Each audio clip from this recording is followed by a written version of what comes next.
Welcome students.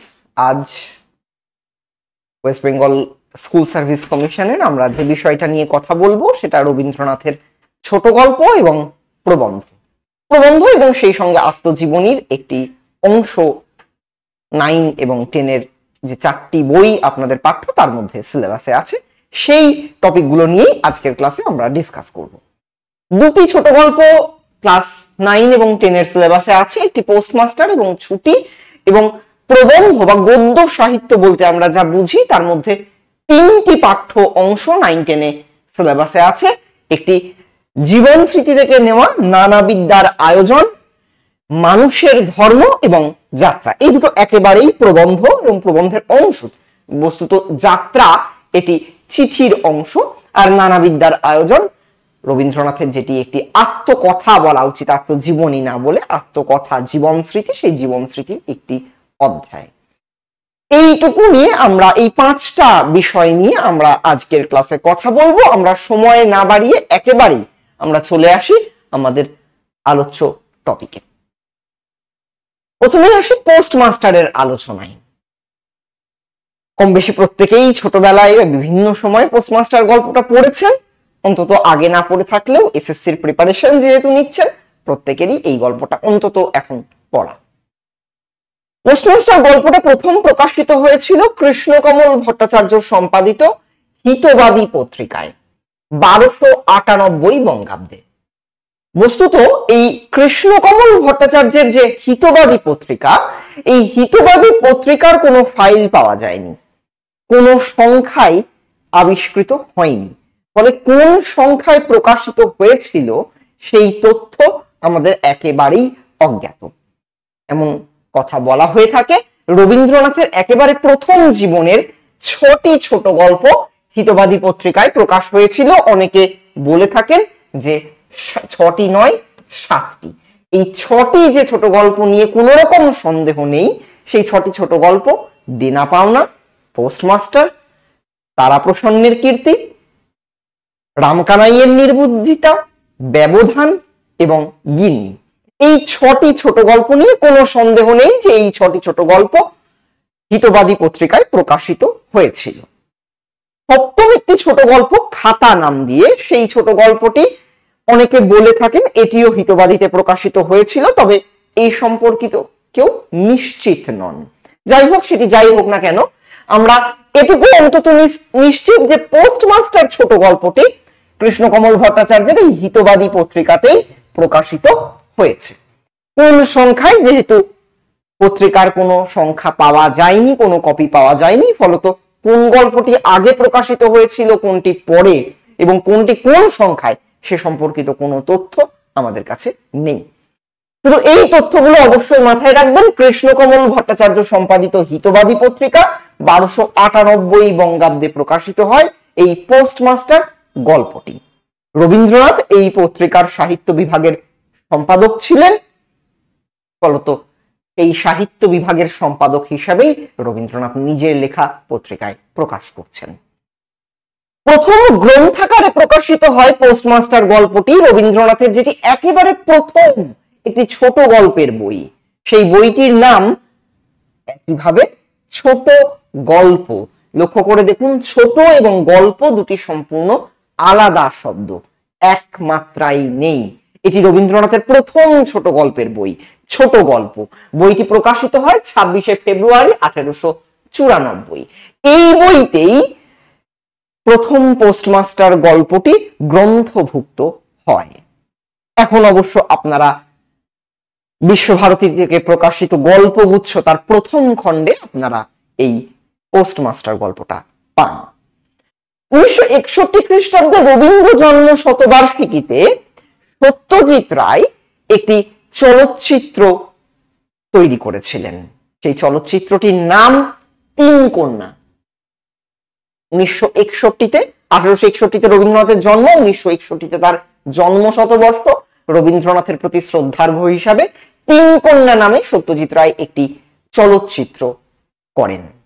সেই চলচ্চিত্রটি রবীন্দ্রনাথের 3টি পৃথক গল্প নিয়ে 3টি গল্পের চলচ্চিত্রায়ন 3 কন্যা নাম দিয়ে। পোস্টমাস্টার, সমাপ্তি এবং মণিহারা, এই তিনটি গল্প সেই চলচ্চিত্রের মধ্যে ছিল। পোস্টমাস্টার তার মধ্যে একটি। বলতো পোস্টমাস্টার সত্যজিৎ রায় চলচ্চিত্রায়িত করেছেন 1861-তে। এই তথ্যটাও গুরুত্বপূর্ণ। আমরা একেবারে গল্পের আলোচনায় চলে আসি। গল্প থেকে আমরা তথ্যগুলো এখানটায় সাজিয়ে দিয়েছি, আপনারা সেই তথ্যগুলো দেখে নিতে পারবেন। আমরা সেই সম্পর্কিত আলোচনায় আসবো, তার আগে গল্পটা নিয়ে দু চার কথা একটু বলি। খুব ছোট্ট একটি গল্প, একদম তথ্য ধরে ধরেই আমরা গল্পের আলোচনায় আসতেই পারি।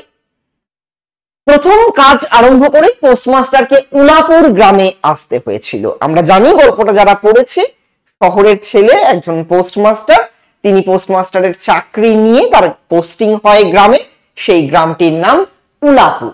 তথ্যটা খুব গুরুত্বপূর্ণ।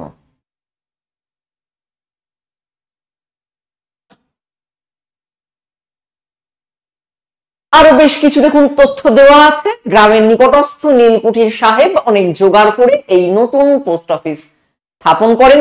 কে পোস্ট অফিস স্থাপন করেন? গ্রামের নিকটস্থ নীলকুঠির সাহেব, খুব গুরুত্বপূর্ণ তথ্য।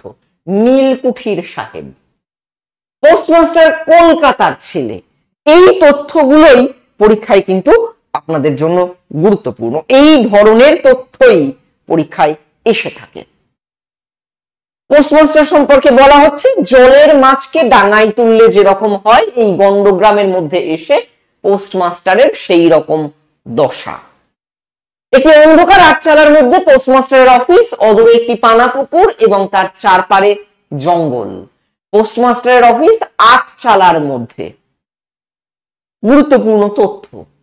নীলকুঠির গোমস্তা প্রভৃতি যে সকল কর্মচারী আছে তাদের ফুরসত প্রায় নেই এবং তারা ভদ্রলোকের সঙ্গে মিশবার উপযুক্ত নয়। একটি কোটেশন দেখুন দেওয়া আছে, কলিকাতার ছেলে ভালো করিয়া মিশিতে জানে না, অপরিচিত স্থানে গেলে হয় উদ্ধত নয় অপ্রতিভ হইয়া থাকে, এই কারণে স্থানীয় লোকের সহিত তাহার মেলামেশা হইয়া ওঠে না, অথচ হাতে কাজ অধিক নাই। এই ধরনের বাক্যগুলো একটু পড়ে রাখবেন।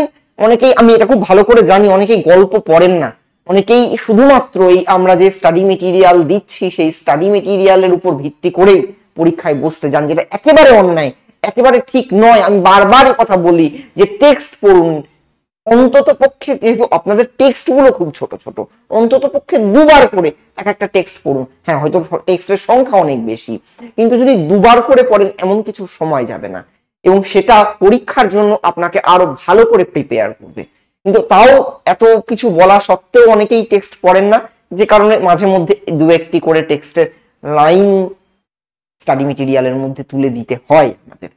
যাই হোক, পোস্টমাস্টার কখনো কখনো দু একটি কবিতা লিখতে চেষ্টা করেন, তাতে এমন ভাব ব্যক্ত করেন যে সমস্ত দিন তরুপল্লবের কম্পন এবং আকাশের মেঘ দেখে জীবন বড় সুখে কেটে যায়। তরুপল্লবের কম্পন, আকাশের মেঘ পোস্টমাস্টারের কবিতার বিষয়, কিন্তু তার বাস্তবতা সম্পূর্ণ বিপরীত। পোস্টমাস্টারের বেতন সামান্য, নিজে রেঁধে খেতে হয় এবং গ্রামের একটি অনাথা বালিকা তার কাজকর্ম করে দেয়, বিনিময়ে গল্পে উল্লেখ আছে চারিটি খাইতে পাই।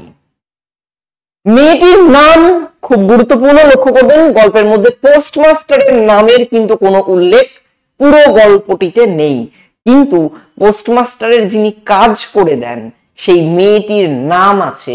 মেয়েটির নাম রতন।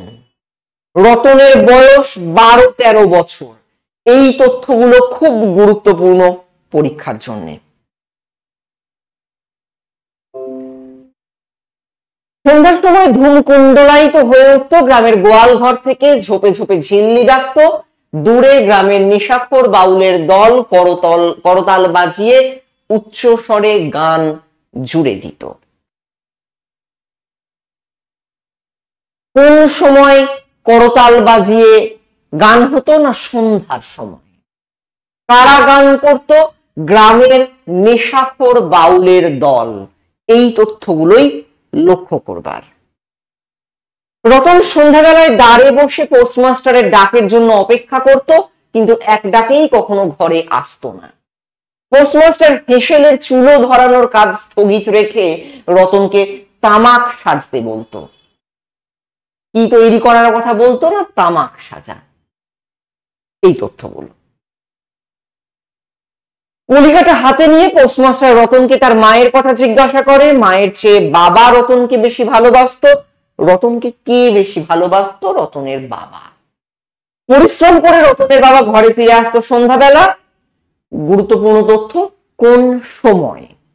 একটি বর্ষার দিনে একটা ডোবার ধারে রতন আর তার ছোট ভাই গাছের ভাঙা ডালকে ছিপ করে মিছামিছি মাছ ধরা খেলা করেছিল। অনেক গুরুতর ঘটনার চেয়ে এই কথাটাই রতনের মনে বেশি উদয় হতো। কথা প্রসঙ্গে বেশি রাত হয়ে গেলে পোস্টমাস্টারের আলস্যবশত আর রান্না করতে ইচ্ছা হয় না। সকালের বাসি ব্যঞ্জনের সঙ্গে রতন খান কয়েক রুটি সেকে নিয়ে আসতো, তা দিয়েই তাদের রাত্রের আহার হয়ে যেত। পোস্টমাস্টার রাত্রে কি খেতেন না? রুটি। এই ছোট ছোট তথ্যগুলোই কিন্তু গল্প পড়তে গিয়ে অনেক সময় আমাদের দৃষ্টি এড়িয়ে যায়, যে পোস্টমাস্টার রাত্রে রুটি খেতেন। এই তথ্যগুলোই কিন্তু পরীক্ষায় বেশি ফোকাস করা হয়, বেশি এসে থাকে। একদিন সন্ধ্যাবেলায় এক বৃহৎ আটচালার কোণে অফিসের কাঠের চৌকির ওপর বসে পোস্টমাস্টারও নিজের বাড়ির কথা বলতেন, তার ছোট ভাই, মা এবং দিদির কথা। প্রবাসে একলা ঘরে বসে তাদের জন্য তার হৃদয় ব্যথিত হয়ে উঠত। পোস্টমাস্টারের বাড়িতে কারা কারা আছে? তার ছোট ভাই, মা, দিদি। যদি প্রশ্নটা এরকম হয় পোস্টমাস্টারের বাড়িতে এর মধ্যে কে নেই, এই চারটি অপশনের মধ্যে তিনটি অপশন এই তিনজন, আরেকটি অপশন হয়তো তার বাবার কথা বলা হলো কিংবা তার বোনের কথা বলা হলো, সেটিই কিন্তু আপনার উত্তর হবে। মেঘমুক্ত দ্বীপ্রহরে ঈষৎতপ্ত সুকোমল বাতাস দিচ্ছিল বর্ষাকালে। পোস্টমাস্টার যখন দীর্ঘ নিঃশ্বাস ফেলে রতনকে ডেকেছিলেন, তখন এই সময়কালটা খুব উল্লেখযোগ্য। এই ছোট ছোট সময়কাল, দিন নাকি রাত্রি, কোন কাল, সেই কালগুলোকে ভালো করে ফোকাস করতে হবে। এইভাবেই কিন্তু খুঁটিয়ে খুঁটিয়ে পরীক্ষায় প্রশ্ন হয়ে থাকে। পোস্টমাস্টার যখন দীর্ঘ নিঃশ্বাস ফেলে রতনকে ডেকেছিলেন, তখন রতন পেয়ারা তলায় পা ছড়িয়ে কাঁচা পেয়ারা খাচ্ছিল। কান লক্ষ্য করুন, পেয়ারা তলা খাচ্ছিল কাঁচা পেয়ারা। শ্রাবণ মাসে বর্ষণের আর অন্ত নাই। খাল বিল নালা জলে ভরিয়া উঠিল। অহর্নিশ ঢেকের ডাক এবং বৃষ্টির শব্দ। গ্রামের রাস্তায় চলাচল প্রায় এক প্রকার বন্ধ। নৌকায় করিয়া হাটে যাইতে হয়। গুরুত্বপূর্ণ তথ্য, যেদিন প্রাতঃকালে খুব বাদলা করেছিল সেদিন পোস্টমাস্টারের যথাবিহিত নিয়মিত ডাক শুনতে না পেয়ে রতন নিজেই খুঙ্গি পুঁথি নিয়ে পোস্টমাস্টারের ঘরে প্রবেশ করেছিল। পোস্টমাস্টারের অসুস্থতায় রতন যা যা করেছিল, যখন 1 2 3 4 5 করে সেই সময়গুলো দিয়ে দেওয়া আছে তথ্যগুলো। বৈদ্য ডাকিয়া আনিল, যথাসময়ে বটিকা খাওয়াইল, সারা রাত্রি শিয়রে জাগিয়া রহিল, আপনি পথ্য রাধিয়া দিল, শতবার করিয়া জিজ্ঞাসা করিল, হাগো দাদা বাবু একটুখানি ভালো বোধ হচ্ছে কি? পোস্টমাস্টার কলকাতার কর্তৃপক্ষের কাছে, এখানে একটু বানান ভুল হয়েছে, রেপ হবে একটা, কর্তৃপক্ষদের কাছে বদলির দরখাস্ত করেছিল স্থানীয় অস্বাস্থ্যের উল্লেখ করে। কার কাছে দরখাস্ত করেছিল? কলকাতার কর্তৃপক্ষদের কাছে। কি কারণে দরখাস্ত করেছিল? দরখাস্তের কারণ কি উল্লেখ করেছিল বদলির কারণ হিসেবে? স্থানীয় অস্বাস্থ্য। অবশেষে রতনের ডাক পড়েছিল সপ্তাহখানেক পরে একদিন সন্ধ্যাবেলায়। পোস্টমাস্টার কালই চলে যাবেন। পোস্টমাস্টারের বদলির দরখাস্ত নামঞ্জুর হয়েছে, সেই জন্য তিনি চাকরিতে ইস্তফা দিয়ে যাচ্ছেন। এক স্থানে ঘরের জীর্ণ চাল ভেদ করে টপ টপ করে বৃষ্টির জল পড়ছিল মাটির সরার উপর।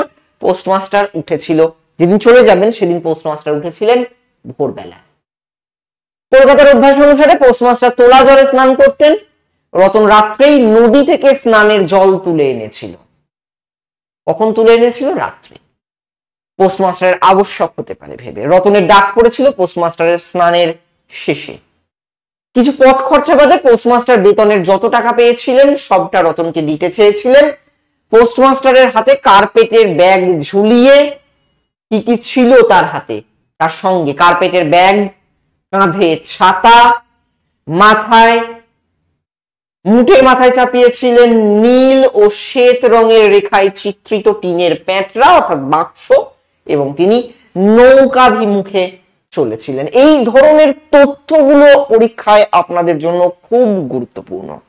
এইগুলোই কিন্তু আপনাদের পরীক্ষায় আসে। কি ধরনের তথ্য আপনাদের ফোকাস করতে হবে সেইটাই কিন্তু আমি এক্ষেত্রে দেখাবার চেষ্টা করলাম। এবার একটু গল্পটা নিয়ে দু চার কথা বলবো। রবীন্দ্রনাথের একেবারে প্রথম জীবনের গল্প। এর আগে রবীন্দ্রনাথ বিশেষ খুব একটা ছোট গল্প লিখে ফেলেননি। হিতবাদীতে প্রকাশিত এই 6টি গল্প কোন ক্রমে প্রকাশিত হয়েছিল, কোনটি আগে কোনটি পরে, সেই সম্পর্কিত তথ্য আমাদের কাছে নেই। কিন্তু তার আগে যদি ধরেও নিয়ে এটাই প্রথম প্রকাশিত হয়েছিল, কিংবা দেনা পাওনা প্রথম প্রকাশিত হয়েছিল, যেটাই হোক না কেন, এর আগে রবীন্দ্রনাথের ছোট গল্প লেখার সংখ্যা কিন্তু খুব কম। খুব কম বলা ভুল, মাত্র 3টি। ভিখারিনী, ঘাটের কথা এবং রাজপথের কথা। তারপরেই তিনি লিখছেন হিতবাদীর এই গল্পগুলি। জীবনের একেবারে সহজ সরল যে কথা, একটি সাধারণ শহুরে ছেলেকে গ্রামে পোস্টমাস্টার পদে পাঠিয়ে দিলে যে ঘটনাটি ঘটে, সে যেভাবে খাপ খাইয়ে নিতে পারে না, জীবনের সেই সহজ সাধারণ কথাকেই রবীন্দ্রনাথ এই গল্পটার মধ্যে যেন তুলে এনেছেন। ওই যে ছোট গল্পের যে সংজ্ঞার কথা আমরা বলি রবীন্দ্রনাথের বর্ষাযাপন কবিতাটির সূত্র ধরে, লক্ষ্য করে দেখুন তার প্রত্যেকটি কথা যেন এই গল্পটির সঙ্গে হুবহু খাপ খেয়ে যায়। রবীন্দ্রনাথের উত্তর জীবনের ছোট গল্পে অনেক বেশি জটিলতা আসবে। সাধনা ভারতী পর্বে যদি বা নাও এসে থাকে, আসবে সবুজ পত্র পর্বে, তার অন্ত পর্বের গল্পগুলিতে। কিন্তু তার জীবনের একেবারে প্রথম দিকের এই যে ছোট গল্পগুলি, যখন তিনি শিলাইদহে গিয়ে উপনীত হননি, তার আগেই একেবারে জীবনের সাধারণ একটি ঘটনাকে নিয়ে এইভাবে যে ছোট গল্প লিখে ফেলা যায়, সেটা রবীন্দ্রনাথ এই দৃষ্টান্ত স্থাপন করছেন বাংলা সাহিত্যে। কারণ আমরা জানি বাংলা সাহিত্যে রবীন্দ্রনাথের পূর্বে সার্থক ছোট গল্প আর প্রায় কেউই লেখেননি। রবীন্দ্রনাথের হাত ধরেই এর যাত্রা শুরু। পোস্টমাস্টার সেই রকমই একটা গল্প। শহরের ছেলে গ্রামে গিয়ে পোস্টমাস্টারের চাকরি নিয়েছে, অসুস্থ হয়ে আর সে থাকতে পারছে না। এতদিন কোনো ক্রমে থেকে গিয়েছিল, আর অসুস্থতা থেকে সেরে উঠবার পর আর থাকতে চাইছে না। বদলির দরখাস্ত করেছিল, বদলির নামঞ্জুর হয়েছে, চাকরিতে ইস্তফা দিয়ে চলে যাচ্ছে সে। কিন্তু একটি অনাথা বালিকা, যাকে সে নিজের বোনের মতন দেখেছে, একটা দিন যে পোস্টমাস্টারকে নিজের দাদার মতন দেখে এসেছে, নিজের পরিবারের কেউ বলে ভেবে এসেছে, কেউ যে একদিন এইভাবে তাকে ছেড়ে চলে যেতে পারে, এটাই তার ভাবনার মধ্যে ছিল না। সে চলে গেল। মানবিক সম্পর্কগুলো এই যেভাবে এক ছোট্ট ঘটনায় এইভাবে যে ঠুনকো হয়ে ভেঙে যেতে পারে, রবীন্দ্রনাথ সেটা দেখাচ্ছেন। গল্পের শেষ লাইনটুকু মনে করুন, এই পৃথিবীতে কে কাহার। নৌকায় উঠেছেন পোস্টমাস্টার, নৌকার পালে হাওয়া লেগেছে, বর্ষার জলস্রোতে নৌকা তরতরিয়ে এগিয়ে যাচ্ছে।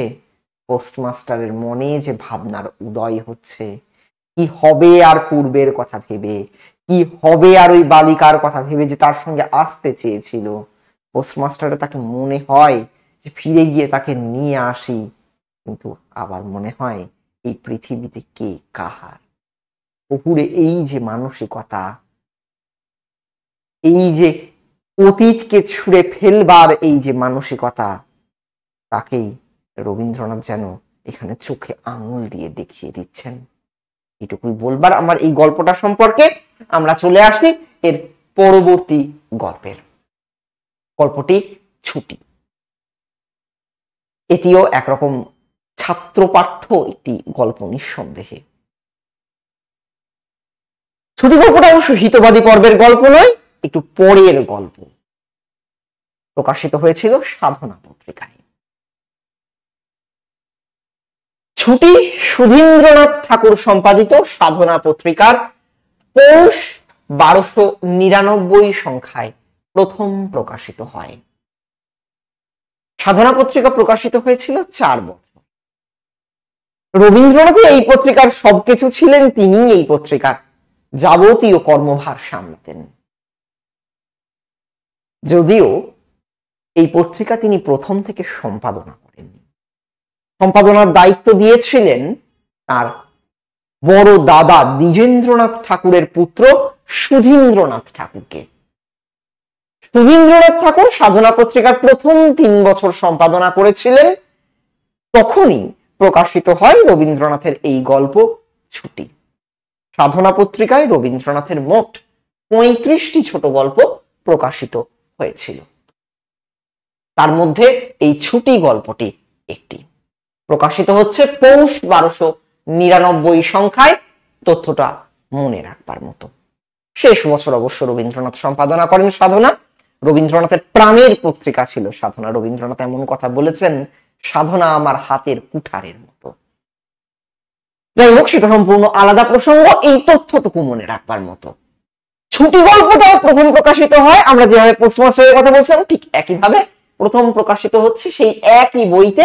বইটির নাম ছোট গল্প, প্রকাশকালও তাই একই, 26শে ফেব্রুয়ারি 1894। ছুটি গল্পটা প্রথম ইংরেজিতে অনুবাদ করেন ভগিনী নিবেদিতা। এই তথ্যটা কিন্তু খুব গুরুত্বপূর্ণ তথ্য। ছুটি গল্পের প্রথম ইংরেজি অনুবাদক ভগিনী নিবেদিতা। তার অনুবাদটির নাম লিভ অফ অ্যাবসেন্স।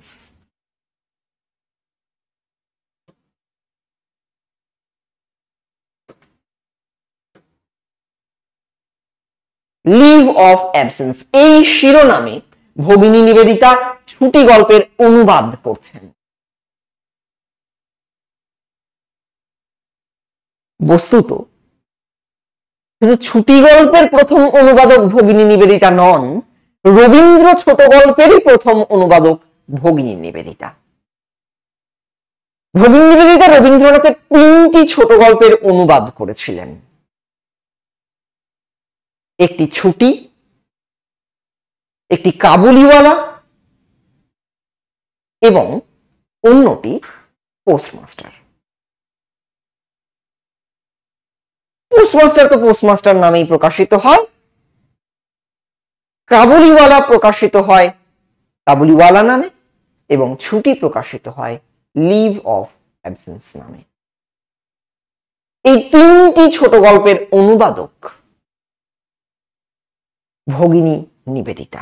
অবশ্য আরো তিনি বেশ কিছু গল্প অনুবাদ করেছেন, ক্ষুধিত পাষাণ অনুবাদ করেছেন ভগিনী নিবেদিতা, সেটা সম্পূর্ণ আলাদা প্রসঙ্গ, আমরা সেক্ষেত্রে যাচ্ছি না। কিন্তু এই 3টে গল্প কেন আমরা এক ফ্রেমের মধ্যে রাখবার চেষ্টা করছি, তার কারণ এই 3টে গল্প তিনি একই সময়ে অনুবাদ করেন এবং পরপর প্রকাশিত হয় রামানন্দ চট্টোপাধ্যায় সম্পাদিত একটি পত্রিকায়।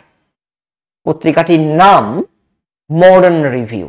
আপনারা জানেন রামানন্দ চট্টোপাধ্যায় 2টি পত্রিকা সম্পাদনা করতেন, একটি বাংলা, সেই পত্রিকার নাম প্রবাসী, এবং অন্যটি ইংরেজি, সেই পত্রিকার নাম মডার্ন রিভিউ।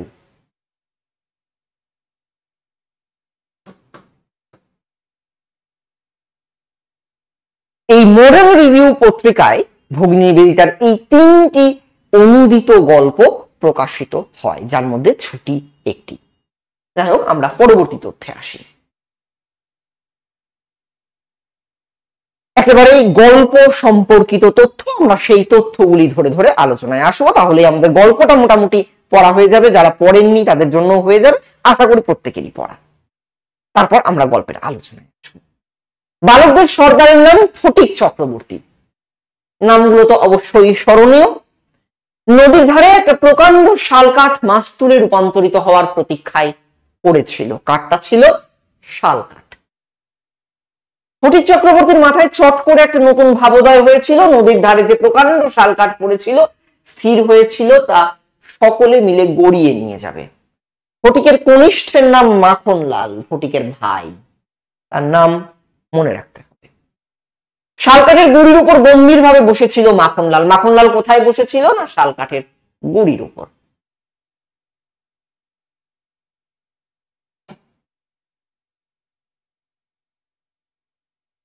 ছেলেরা মাখনলালের উদার ঔদাসীন্য দেখে বিমর্ষ হয়ে গিয়েছিল যে আর গড়ানো যাবে না। এই অকাল তত্ত্বজ্ঞানী মানব সকল প্রকার ক্রীড়ার অসারতা সম্বন্ধে নীরবে চিন্তা করিতে লাগিল।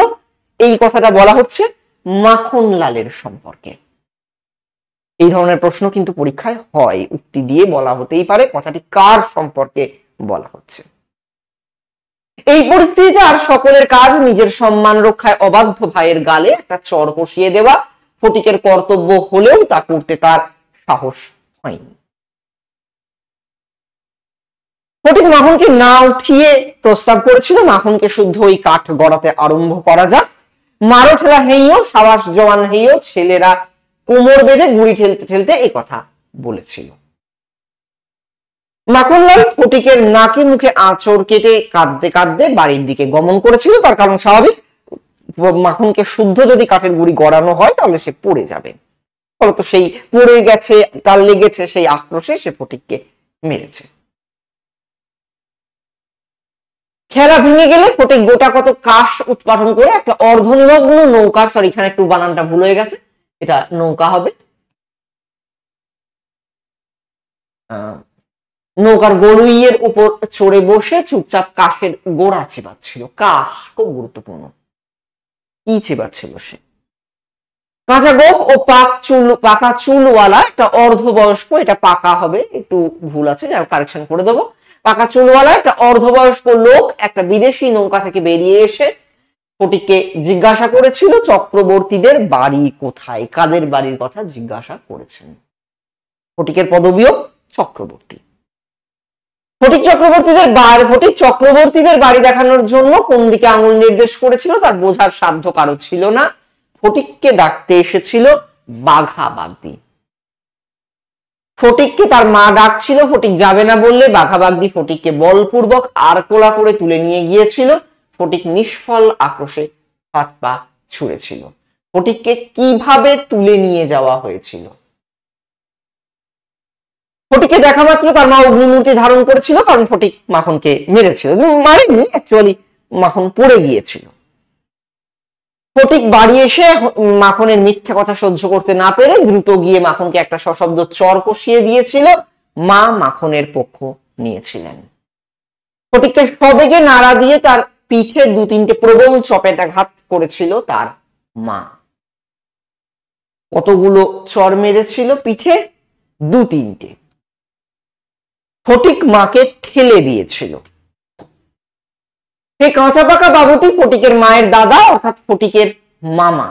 ফটিকের মা তাকে গড় হয়ে প্রণাম করেছিলেন। ভদ্রলোকটির নাম বিশ্বম্ভর বাবু। এই বিশ্বম্ভর বাবু নামটা মনে রাখতে হবে, তিনি ফটিকের মামা। বিশ্বম্ভর বাবু পশ্চিমে কাজ করতে গিয়েছিলেন। দেশে ফিরে এসে তিনি বোনকে দেখতে এসেছেন। কোথায় কাজ করতে গিয়েছেন? না, পশ্চিমে। পশ্চিম মানে সেই সময়ে আমাদের পশ্চিমবঙ্গের বা বাংলা, যেহেতু সম্পূর্ণ বাংলা, বাংলার পশ্চিম দিকে যার অবস্থান, সেটা ঝাড়খণ্ড হতে পারে, বর্তমান হিসাবে সেটা ঝাড়খণ্ড, বিহার, কারণ ঝাড়খণ্ডে অনেকেই বেড়াতে যেতেন সেই সময়, চাকরি করতেও যেতেন। একেবারে পশ্চিমে উত্তরপ্রদেশের বিভিন্ন জায়গায়, এলাহাবাদ, বেনারস, বিভিন্ন জায়গায়, কিংবা আরো পশ্চিমে বিভিন্ন সময় অনেকেই চাকরি করতে যেতেন বাঙালিরা। পশ্চিম মানে সেটাই বোঝানো হয়। এবং শুধুমাত্র চাকরি করা নয়, অনেকেই হাওয়া বদল করতেও পশ্চিমে যেতেন। রাঁচি, নেতারহাট ইত্যাদি অঞ্চলেও কিন্তু অনেকে হাওয়া বদল করতে যেতেন। পশ্চিম বলতেই আমাদের বাংলার পশ্চিম দিকে যা কিছুর অবস্থান, সেগুলিকেই বোঝানো হয়ে থাকে। ফটিকের মায়ের দুই সন্তান, ফটিকরা দুই ভাই, ফটিক এবং মাখন। তাদের বাবা নেই, বাবার মৃত্যু হয়েছে। বিশ্বম্ভর বাবু বিদায় নেবার দুই একদিন পূর্বে তার বোনকে ছেলেদের পড়াশোনা ও মানসিক উন্নতি সম্পর্কে প্রশ্ন করেন। ফটিক অবাধ উচ্ছৃঙ্খল, পাঠে অমনোযোগী, মাখন সুশান্ত সুশীতল এবং বিদ্যানুরাগী। তথ্যগুলো মনে রাখবার মতন, দুজনের চরিত্রের পার্থক্য। এটা এই কারণে মনে রাখবে, আপনাদের চরিত্র কি সেটা জানতে চাইবে না, যেহেতু এমসিকিউ প্যাটার্ন। শুধুমাত্র একটা গুণ উল্লেখ করে দেওয়া হলো যে সুশীতল, এই গুণটি কার সম্পর্কে বলা হয়েছে? চারটি চরিত্রের নাম। এখানে আপনাদের কিন্তু আইডেন্টিফাই করে মাখনের নামটিকে বেছে নিতে হবে। বিশ্বম্ভরবাবু ফটিককে কলকাতায় নিজের কাছে রেখে শিক্ষা দেবার প্রস্তাব করেন। ফটিকের মা সেই প্রস্তাবে সম্মত। ফটিককে বিদায় করতে তার মায়ের আপত্তি ছিল না, কারণ তার সর্বদাই মনে আশঙ্কা ছিল কোনদিন ফটিক হয়তো মাখনকে জলে ফেলে দেয়, কি মাথা ফাটায়, কি একটা দুর্ঘটনা ঘটায়। কিন্তু মামার সঙ্গে ফটিকের কলকাতা যাওয়ার আগ্রহ দেখে তিনি ঈষৎ ক্ষুণ্ণ হয়েছিলেন। ফটিক অবশেষে যাত্রাকালে আনন্দের ঔদার্যবশত তাহার ছিপ, ঘুড়ি, লাঠাই সমস্ত মাখনকে পুত্র পৌত্রাদিক্রমে ভোগ দখল করিবার পুরা অধিকার দিয়া গেল। কি কি দিয়ে গিয়েছিল? ছিপ, ঘুড়ি, লাটাই। কলকাতায় মামার বাড়ি পৌঁছে ফটিকের সঙ্গে প্রথম আলাপ হয়েছিল মামির। আমরা দেখবো গল্পটিতে মামি কিন্তু ফটিককে খুব একটা পছন্দ করেননি। মামি ফটিকের আগমনে অনাবশ্যক পরিবার বৃদ্ধিতে খুব একটা সন্তুষ্ট হতে পারেননি। ফটিকের মামা মামির 3টি সন্তান। ফটিকের বয়স দেখুন উল্লেখ করে দেওয়া আছে 13। আমরা আগের গল্পটিতে যে চরিত্রটিকে আমরা পেয়েছিলাম, অর্থাৎ পোস্টমাস্টারে রতন থেকে রত্ন, এই রতন, তার বয়স আমরা পেয়েছিলাম 12-13। ফটিকের বয়স 13। 13 বছরের বালকের চেহারা এবং ভাবকে অনেকটা প্রভুহীন কুকুরের সঙ্গে তুলনা করা। কিসের সঙ্গে তুলনা করা হচ্ছে সেইটা গুরুত্বপূর্ণ। 13 বছরের বালকের জন্য মাতৃভবন ছাড়া আর কোনো অপরিচিত স্থান বালকের পক্ষে নরক। মামির স্নেহহীন চোখে সে যে একটা দুর্গ্রহের মতো প্রতিভাত হইতেছে, এইটে ফটিকের সবচেয়ে বাজিত। ঘরের মধ্যে অনাদরে দেয়ালের মধ্যে আটকা পড়ে ফটিকের কেবলই গ্রামের কথা মনে পড়ত। ফটিকের কেবল মায়ের কাছে যাবার অন্ধ ইচ্ছা, মাকে না দেখে একটা অব্যক্ত ব্যাকুলতা, আন্তরিক মা ক্রন্দনে ফটিককে গোধূলি সময়ের মাতৃহীন গোবৎসের সঙ্গে তুলনা করা হয়েছে। কিসের সঙ্গে তুলনা করা হচ্ছে?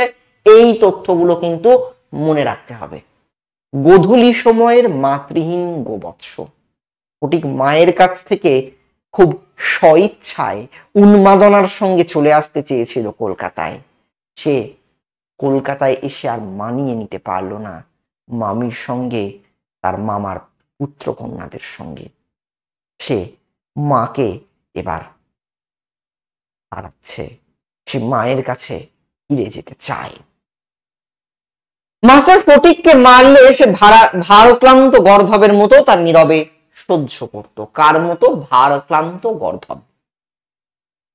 ছেলেদের যখন খেলিবার ছুটি হইত তখন জানালার কাছে দাঁড়াইয়া দূরের বাড়িগুলার ছাদ নিরীক্ষণ করিত। যখন সেই দ্বিপ্রহর রৌদ্রে কোনো একটি ছাদে একটি ছেলে মেয়ে কিছু একটা খেলার ছলে ক্ষণিকের জন্য দেখা দিয়া যাইত, তখন তাহার চিত্ত অধীর হইয়া উঠিত।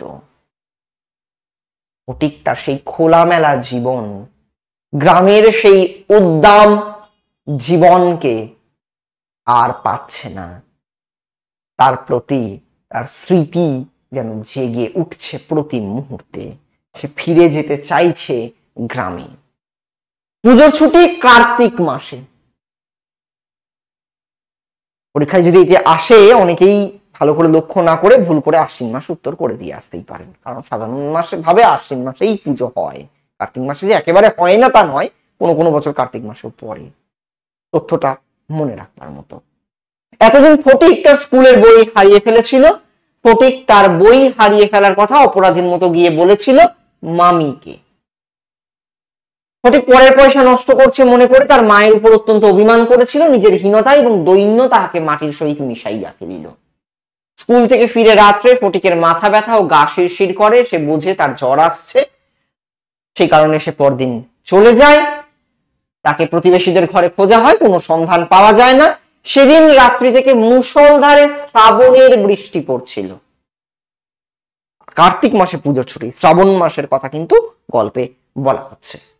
ফটিককে কোথাও খুঁজে না পেয়ে বিশ্বম্ভরবাবু পুলিশে খবর দিয়েছিলেন। সারাদিনের পর সন্ধ্যার সময় পুলিশ এসে ফটিককে ফিরিয়ে দিয়ে যায়।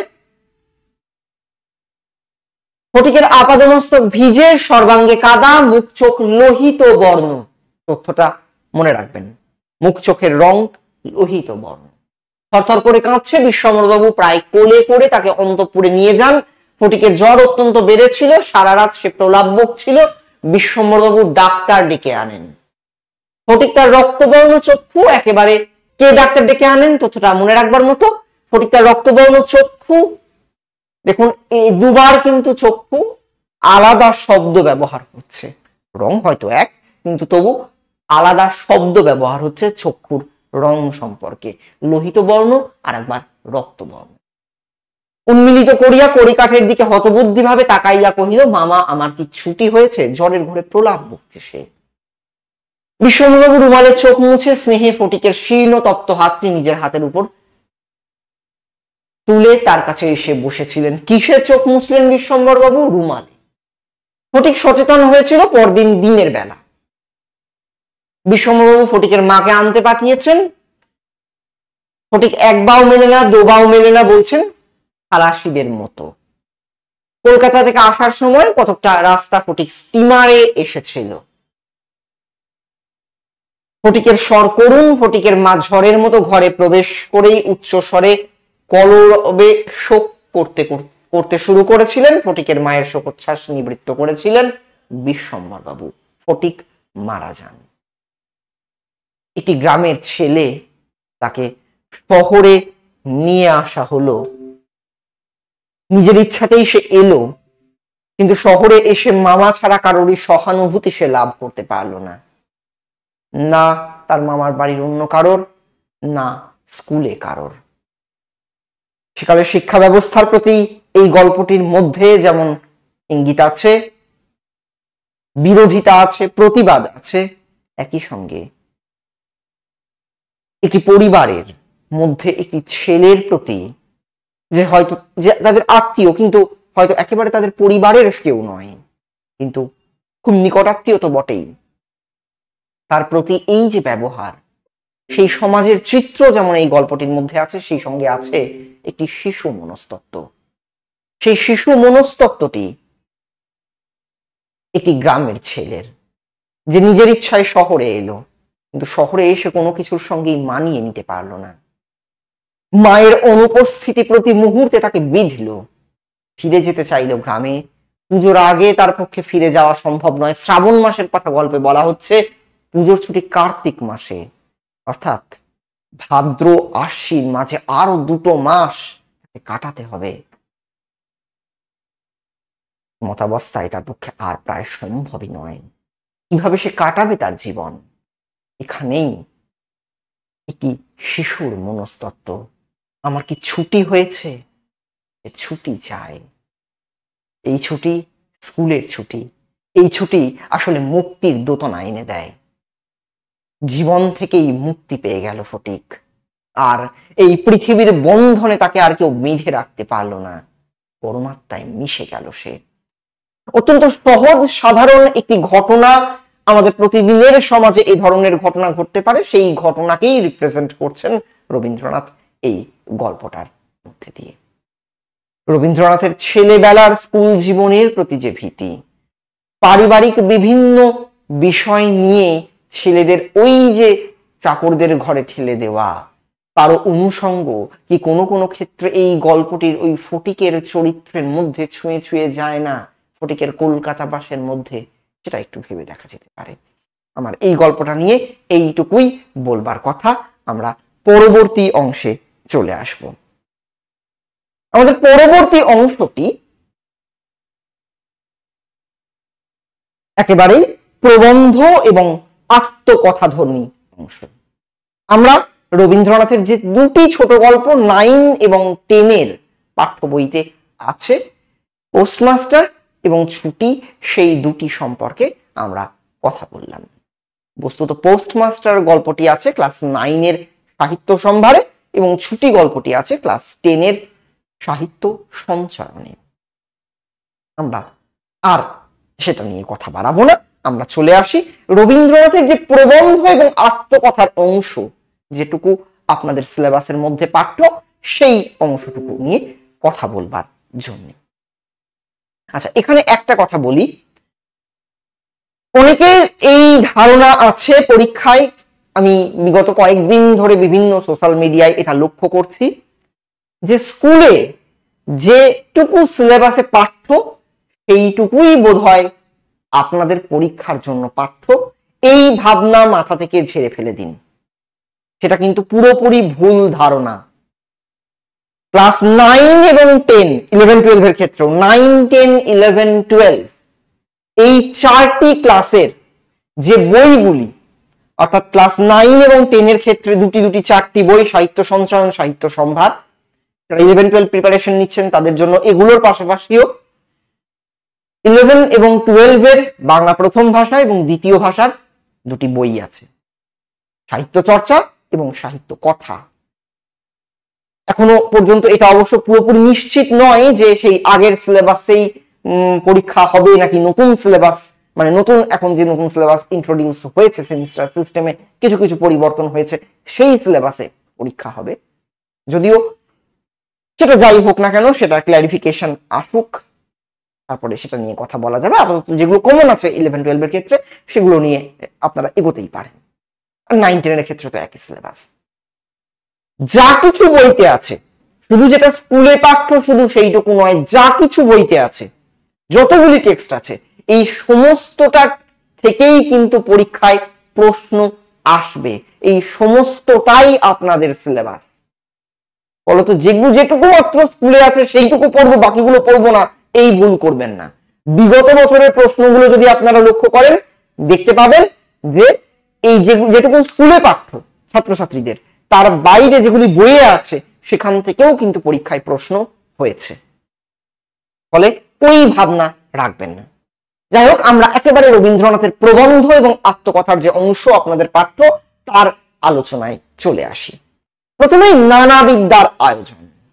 আমার যতটুকু এই মুহূর্তে মনে পড়ছে, নানাবিদ্যার আয়োজন সম্ভবত ক্লাস 10 এর সাহিত্য সম্ভারে আছে।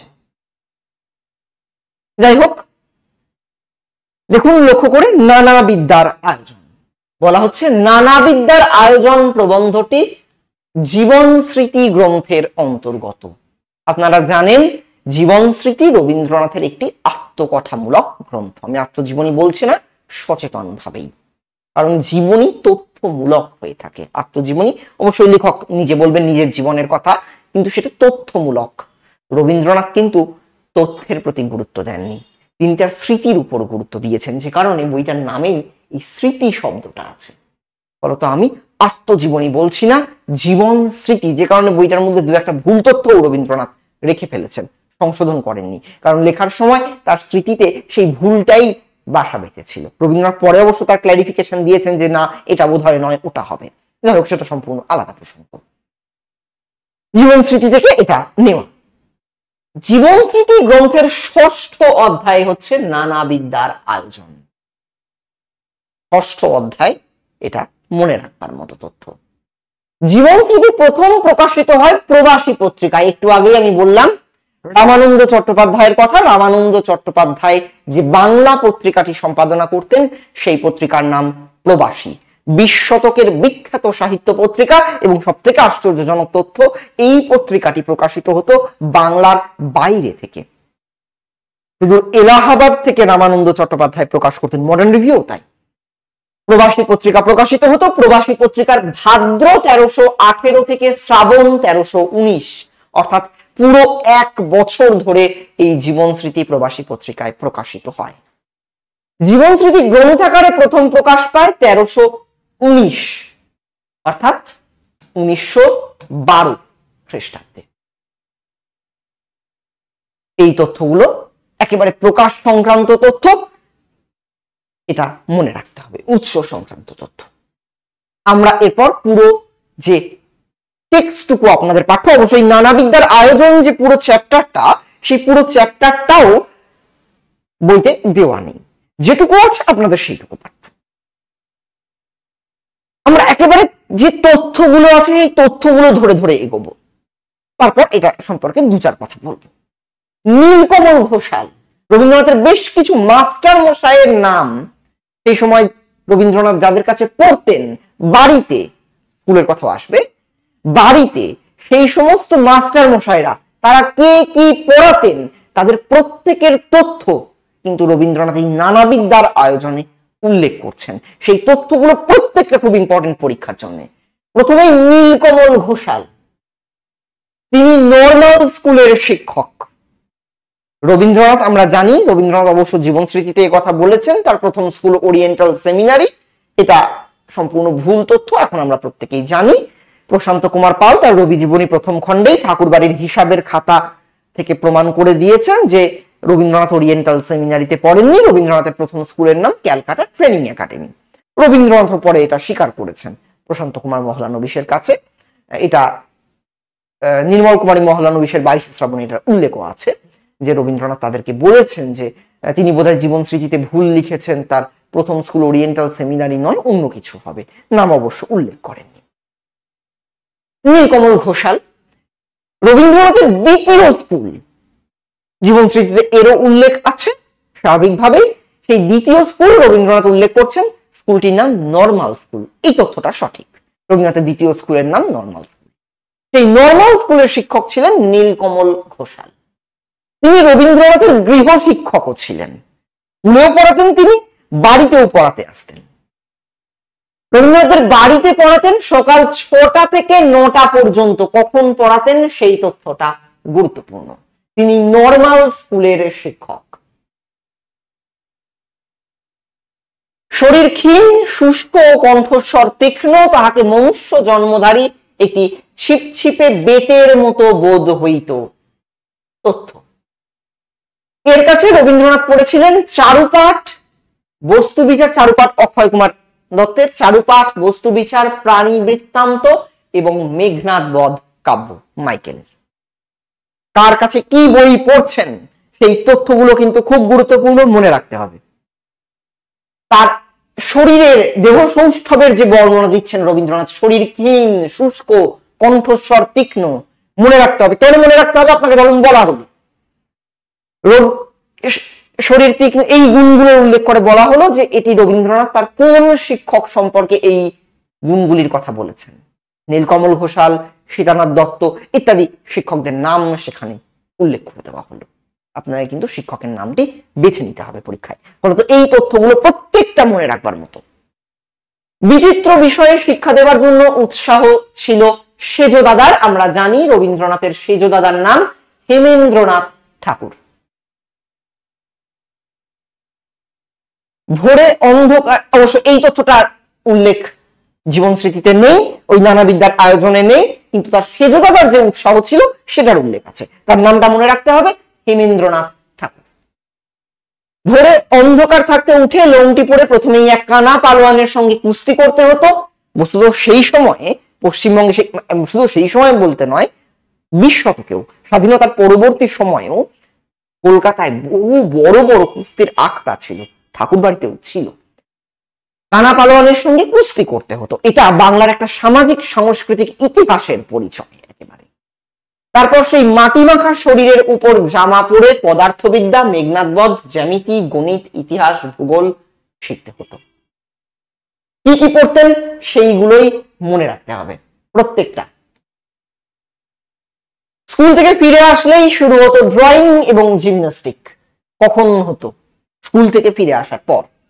রবীন্দ্রনাথের সন্ধ্যাবেলা ইংরেজি পড়াতেন অঘোর বাবু। তিনি মেডিকেল কলেজে পড়তেন, তার স্বাস্থ্য খুবই ভালো ছিল, কোনোদিন তিনি ছুটি নিতেন না, কামাই করতেন না।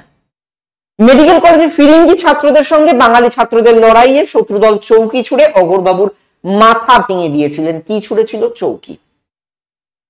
চৌকি অর্থে এক্ষেত্রে অবশ্যই মানে ওই এখন যাকে আমরা চৌকি বলি খাট তা নয়, চৌকি বলতে যা 4টি পা আছে, সেটা একটা টুলও হতে পারে। কিন্তু তিনি দ্রুতই সুস্থ হয়ে ওঠেন, কেবল সে সময় কিছুদিন অঘোরবাবু পড়াতে আসতে পারেননি। ভোর থেকে শুরু করে রাত্রি 9টার পর রবীন্দ্রনাথ শিক্ষা লাভ থেকে ছুটি পেতেন। কখন তাদের পড়া শেষ হতো? রাত্রি 9টা। প্রথমে ভোরবেলায় ওই 6টায় কুস্তি করা, সেখান থেকে পড়া, তারপর স্কুলে যাওয়া, আবার স্কুল থেকে ফিরে এসে ড্রয়িং, জিমন্যাস্টিক এবং ইংরেজি পড়া সন্ধ্যেবেলা, তারপর ছুটি। রবিবার সকালে বিষ্ণু চক্রবর্তীর কাছে গান শিখতেন বিষ্ণু চক্রবর্তীর কাছে। কখন? রবিবার সকালে। তথ্যগুলো মনে রাখতে হবে। রবীন্দ্রনাথের আর একজন শিক্ষকের নাম, সেই শিক্ষকের নাম সীতানাথ দত্ত। তিনি রবিবারে মাঝে মধ্যে আসতেন, যন্ত্রতন্ত্র সহযোগে প্রকৃতি বিজ্ঞান শিক্ষা দিতেন। একেবারে হাতে কলমে এক্সপেরিমেন্ট করে ফিজিক্যাল সায়েন্স পড়াতেন তিনি। এই শিক্ষাটি আমার কাছে বিশেষ ঔৎসুক্যজনক ছিল। কার শিক্ষা? সীতানাথ দত্ত যে শিক্ষা দিতেন। এই তথ্যগুলো মনে রাখতে হবে। যে রবিবারে সকালে তিনি না আসিতেন, সে রবিবার আমার কাছে রবিবার বলিয়াই মনে হইতো না। কার কথা বলা হচ্ছে? সীতানাথ দত্তের কথা। রবীন্দ্রনাথ, যিনি বাংলার শিক্ষা ব্যবস্থা সম্পর্কে এত খারাপ খারাপ কথা বলে গিয়েছেন যে তিনি নিজে স্কুল ছেড়েছেন বারবার, তার সেই শিক্ষা ব্যবস্থা পছন্দ হতো না বলে, যে শিক্ষা ব্যবস্থাকে তিনি 10টা 4টের আন্দামান পর্যন্ত বলে গেছেন, সেই শিক্ষা ব্যবস্থার মধ্যে থেকেও সীতানাথ দত্ত এমন একজন মানুষ যিনি ওই হাতে কলমে এক্সপেরিমেন্ট করে ফিজিক্যাল সায়েন্স পড়াতেন, তাকে রবীন্দ্রনাথের এতটা ভালো লাগতো এবং এত বড় সার্টিফিকেট রবীন্দ্রনাথ দিচ্ছেন। যে রবিবার সকালে তিনি না আসতেন, সে রবিবার আমার কাছে রবিবার বলিয়াই মনে হইতো না। খুব গুরুত্বপূর্ণ কথা। ক্যাম্বেল মেডিকেল স্কুলের একটি ছাত্রের কাছে অস্থিবিদ্যা শিক্ষা করতেন। গুরুত্বপূর্ণ তথ্য। আমরা এর আগে দেখলাম অঘোর বাবুর কথা। অঘোর বাবু মেডিকেল কলেজে পড়তেন। এখানে আমরা পাচ্ছি ক্যাম্বেল মেডিকেল কলেজের একটি ছাত্রের কথা, তিনি অস্থিবিদ্যা শিক্ষা দিতেন। অঘোর বাবুর কাছে ইংরেজি পড়তেন, অস্থিবিদ্যা কিন্তু পড়তেন না। ফলত এই ব্যক্তি আলাদা, ভুল করবেন না। মেডিকেল কলেজ বলতে সেই সময় কিন্তু একেবারেই ক্যালকাটা মেডিকেল কলেজকে বোঝানো হতো। ফলত অঘোর বাবু এই ক্যালকাটা মেডিকেল কলেজের ছাত্র, আর এই ক্যাম্বেল মেডিকেল কলেজের যিনি অস্থিবিদ্যা শেখাতে আসতেন তিনি আলাদা ব্যক্তি। তার দিয়ে জোড়া নরকঙ্কালটি স্কুল ঘরে লটকে দেওয়া হয়েছিল। স্কুল ঘর বলতে অবশ্যই রবীন্দ্রনাথরা যে ঘরে পড়তেন। 3জন বালক, জীবন স্মৃতি একেবারে শুরু হচ্ছে এরকম। আমরা 3টি বালক একত্রে মানুষ হইতেছিলাম। এই 3জন বালক রবীন্দ্রনাথের ঠিক আগের দাদা সোমেন্দ্রনাথ এবং রবীন্দ্রনাথের বড় দিদি কর্ণকুমারী দেবী এবং তার স্বামী জানকীনাথ ঘোষালের, সরি আমি একটু ভুল বললাম, সরি, হ্যাঁ একেবারেই ভুল বলছি আমি। আরেকজন হচ্ছেন সত্যপ্রসাদ গঙ্গোপাধ্যায়, রবীন্দ্রনাথের ভাগিনী।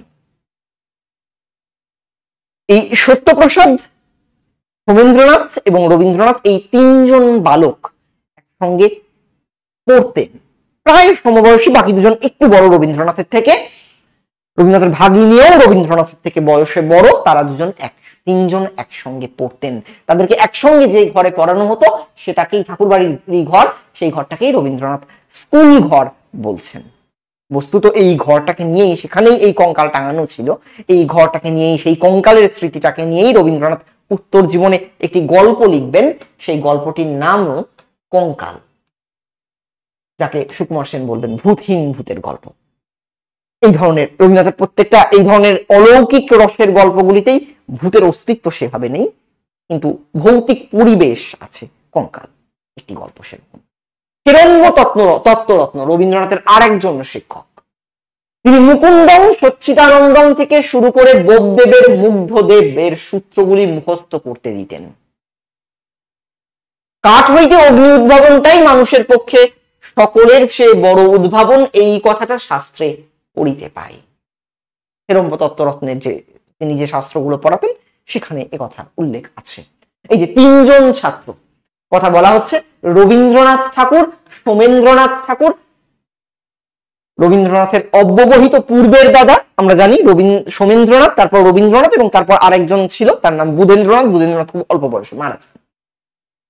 এবং সত্যপ্রসাদ গঙ্গোপাধ্যায়, রবীন্দ্রনাথের দিদি সৌদামিনী দেবী এবং সারদা প্রসাদ গঙ্গোপাধ্যায়ের পুত্র। আমার একটু ভুল হয়ে গিয়েছিল তখন, যে আমি স্বর্ণকুমারী দেবীর কথা বলছিলাম। স্বর্ণকুমারী দেবী এবং তার স্বামীর নাম জানকীনাথ ঘোষাল, তাদের পুত্র, তারা আলাদা।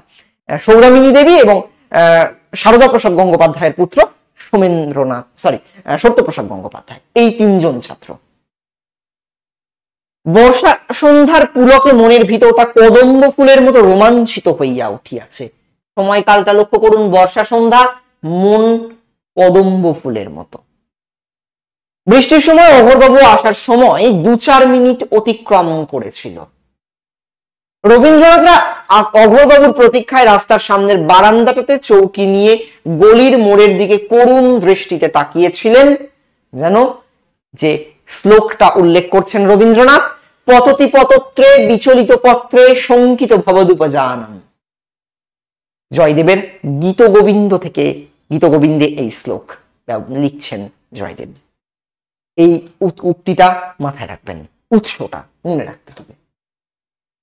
অঘোরবাবুর ছাতার রং কালো। অঘোরবাবুর প্রসঙ্গে রবীন্দ্রনাথ ভবভূতির কথা বলেছেন। ইংরেজি ভাষাটা যে নিরস নয় তা প্রমাণ করার জন্য গদ্য বা পদ্য থেকে খানিকটা ইংরেজি মুগ্ধভাবে রবীন্দ্রনাথের কাছে আবৃত্তি করেছিলেন অঘোরবাবু। তাতে রবীন্দ্রনাথ এতই হাসেন যে অঘোরবাবু বুঝিতে পারিলেন মোকদ্দমাটি নিতান্ত সহজ নহে, বিক্রি পাইতে হইলে আরো এমন বছর 10-15 রীতিমতো লড়ালড়ি করিতে হইবে। অর্থাৎ তিনি এই খুব আকর্ষণীয় ভাবে ইংরেজি পড়িয়ে উঠতে পারেননি, ছাত্রদের আকৃষ্ট করতে পারেননি রবীন্দ্রনাথের। মাস্টারমশাই মাঝে মাঝে আমাদের পাঠ মরুস্থলীর মধ্যে ছাপানো বহির বাহিরের দক্ষিণ হাওয়া আনিবার চেষ্টা করিতেন। এখানে যে মাস্টারমশাইয়ের কথা বলা হচ্ছে তিনি অঘোরবাবু। আজ আমি তোমাদিগকে বিধাতার একটি আশ্চর্য সৃষ্টি দেখাইব বলে অঘোরবাবু কাগজের মোড়ক খুলে মানুষের কণ্ঠনালী বার করে তার সমস্ত কৌশল ব্যাখ্যা করে। কথা কওয়ার আসল রহস্যটুকু যে সেই মানুষটির মধ্যেই আছে, এই কণ্ঠনালীর মধ্যে নাই। দেহ ব্যবচ্ছেদের কালে মাস্টারমশাই বোধহয় তাহা খানিকটা ভুলিয়াছিলেন। এই জন্যই তাহার কণ্ঠনালীর ব্যাখ্যা সেদিন বালকের মনে ঠিক মতো কাজ করে নাই। আমরা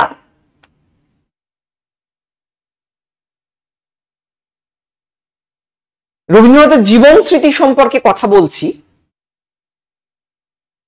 জীবন স্মৃতির একটা অংশ সম্পর্কে।